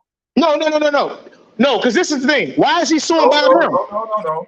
Why is he suing Bob Arum? I really hope my mic wasn't muted this whole fucking time, bro. Bob Arum shouldn't be talked about no more. Bob Arum should always be talked about. Why is he suing Bob Arum? Is no longer his manager. Why is he suing Bob Arum, bro? Why are we talking about Bob Arum? Bro, it's harder trying to catch you than a goddamn dolphin with jelly on your hands. I won't let you get off with that bullshit. Come on, bro. No, bro. Listen, bro. You're not good at what you do. That's just what it is. Bob Arum is no longer involved. Why is he suing Bob Arum? He's suing Bob Arum because he feels it's Bob Arum reason why he didn't get the fight. That's why he's suing Bob Arum. What does that have to do with what's happening today? He's suing Bob Arum because Bob Arum couldn't secure the early fight. Do with the negotiations of today. It has everything to do with it because you keep talking about 5 years ago the fight was this and it wasn't this. We're talking about today, sir. Bro, exactly. That is everything that happened up to now is a part of today. That's why they ain't fight yesterday because everything came back to the day. Why were we talking about Bob Arum? Because, like I said, he's suing Bob Arum because Bud feels that Bob Arum is the reason why he didn't get the Errol fight. Just like Bud said out his own mouth, Earl's not ducking me. Earl want to fight me. Negotiations. Bob couldn't make the fight for him. That's his exact words, correct? No, what he said was, I would sue Bob because Bob promised something in a contract. He said that on camera. He said that on camera. Said what on camera? What you just said. He said that shit on camera. That he was going to sue Bob Arum. He said that. What do you mean he was going to sue Bob Arum? He's already suing Bob Arum. What are you talking about? You just said out your mouth, he said he was going to sue Bob Arum because he couldn't get the Errol Spence fight. I didn't say he said. I'm telling you what he did. Yeah, that's a part of their contract. Go read it. That's what he said, though. No. I'm telling you what he did. It's a part of his contract. Go read it. You can read his contract or why he's suing him. He was promised a certain amount of fights a year that he didn't get, and he was promised the Errol Spence fight. He was.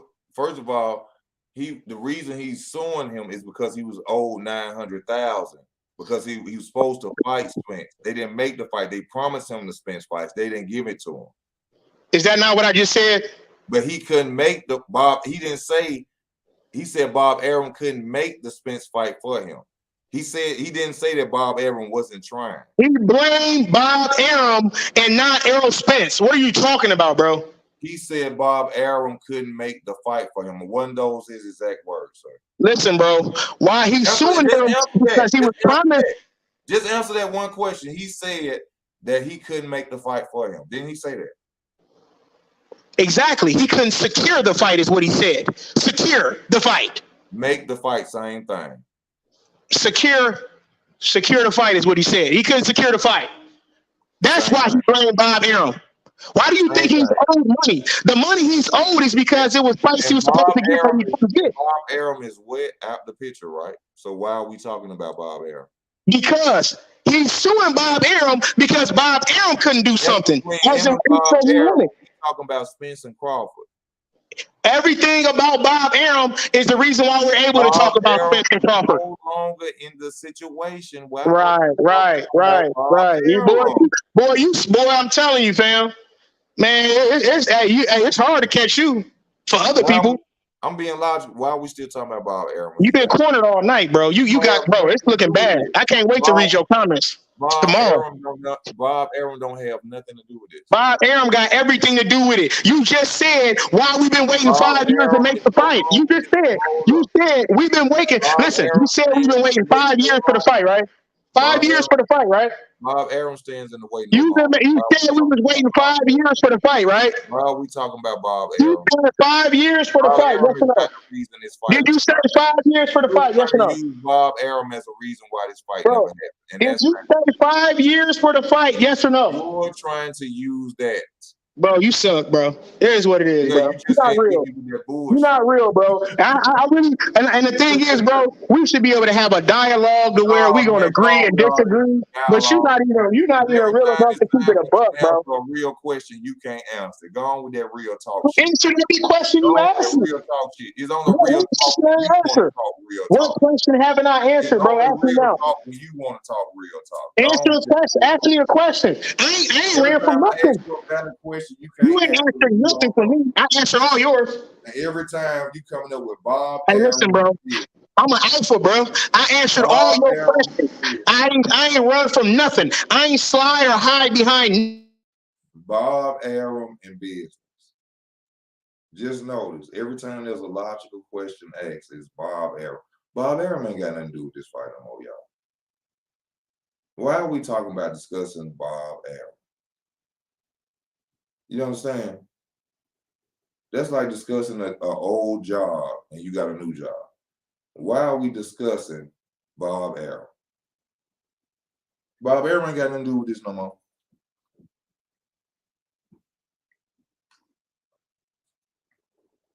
Notice that. And I'm sure y'all have noticed this throughout the time frame of this fight upcoming, Spence versus Crawford. Every time we talk about the holdup, Bob Arum, business. Bro, stop muting. You muting my mic, bro. Stop muting my mic, bro, to try to get shit off to your fans, bro. That's you muting my shit, bro. Bob Arum in business. Now, I ain't cutting him off to be funny. I'm just cutting him off because he won't let nobody else talk and, you know what I'm saying, get off and say what they got to say. What he doing, he bringing up Bob Arum in business because that's the only thing that Spence fans can come with.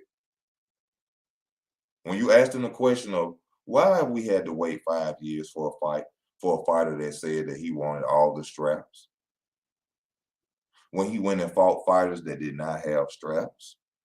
Oh, business. It had to become a bigger fight. It had to become a bigger fight. You mean between Terence Crawford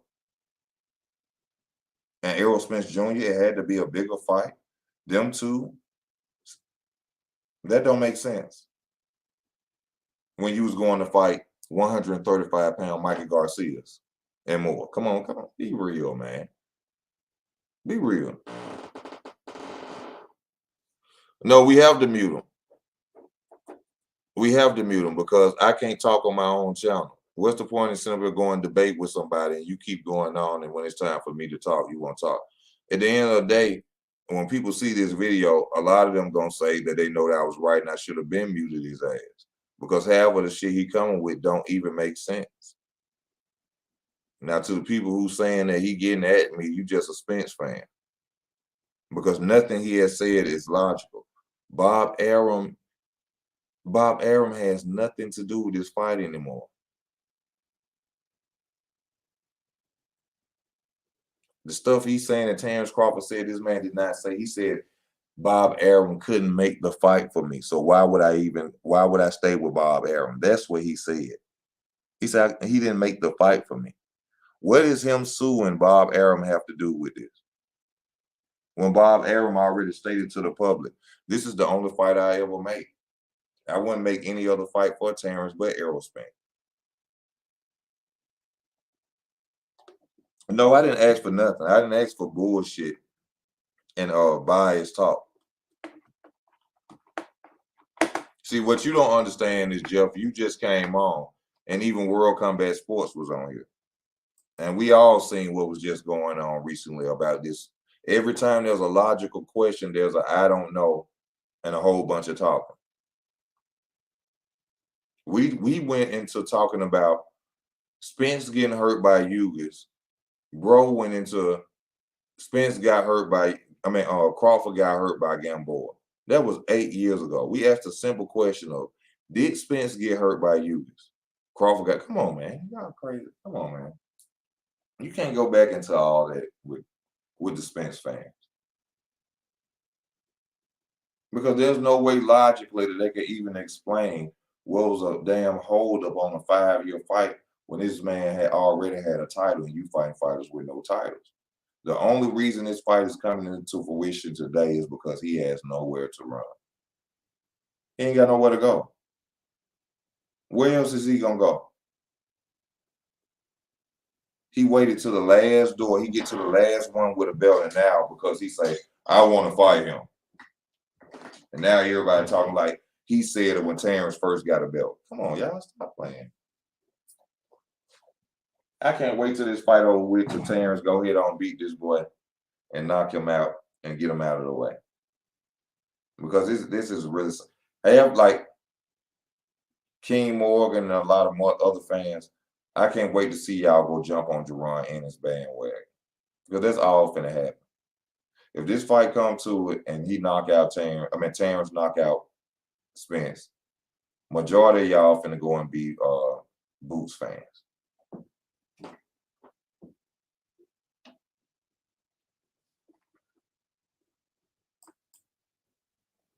You said I heard it all. He killed you. Well, no, I don't have to go back and listen later. There's no reason to listen later. That's just that Errol Spence fan bullshit. Don't know what the fuck y'all be talking about. Y'all just get on and y'all be listening to Errol Spence and all that bullshit and all them champ sides and all that other bullshit. People who really know the sport of boxing know what's been going on. This boy been ducking his ass off for 5 years, and y'all giving him credibility for coming out the 5 years and saying he finally want to fight a man that been chasing him for 5 years. That shit is ridiculous. Fuck the business side, fuck any side of it. We as boxing fans want to see fights, not somebody simply talking about no goddamn across the streets. Across no damn street. Fighting no goddamn bodies in. Fighting people who ain't got belts. Business. Every time we talk about the business side of this fight, every time we talk about this fight, Errol wanted to make it a bigger fight. Fuck that. He ain't wanted to make no other fight bigger.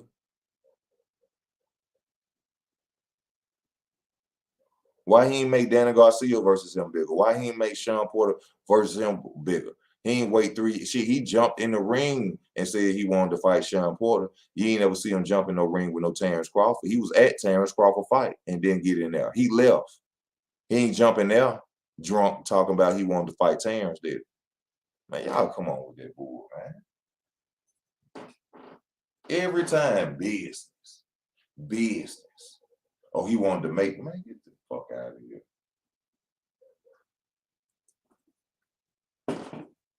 I don't care about no business because I ain't getting paid. I want to see them get in there and do what they supposed to do, man. That's all I want to see. Y'all know what time it is. That's all that bullshit.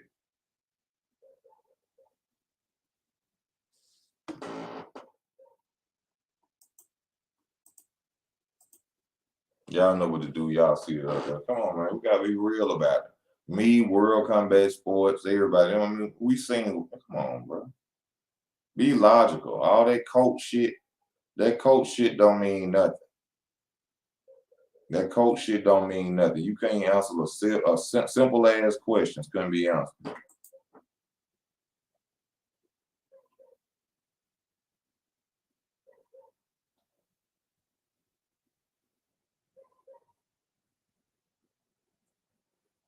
Spence said, get a belt, then cross the street, and no longer with Aaron. Then Spence says he's going to get the first 3 straps first. No, Spence said that after he realized that Jeff Horn wanted enough for Terence Crawford. That's when Spence said that shit. When they realized that Jeff Horn wasn't no pushover Then they were like, oh, that he couldn't fuck with Terence or he couldn't beat up on Terence. They were like, nah, we ain't finna go that route. We finna create across the street and fighting them with PBC fighters. That's what happened. We finna wait, and we finna see if somebody could beat Terence. And then we gonna jump out there and possibly fight him in the future. But that possibly fight him in the future then went to 5 years and fighting 2 people that didn't even have a strap. But it's man down.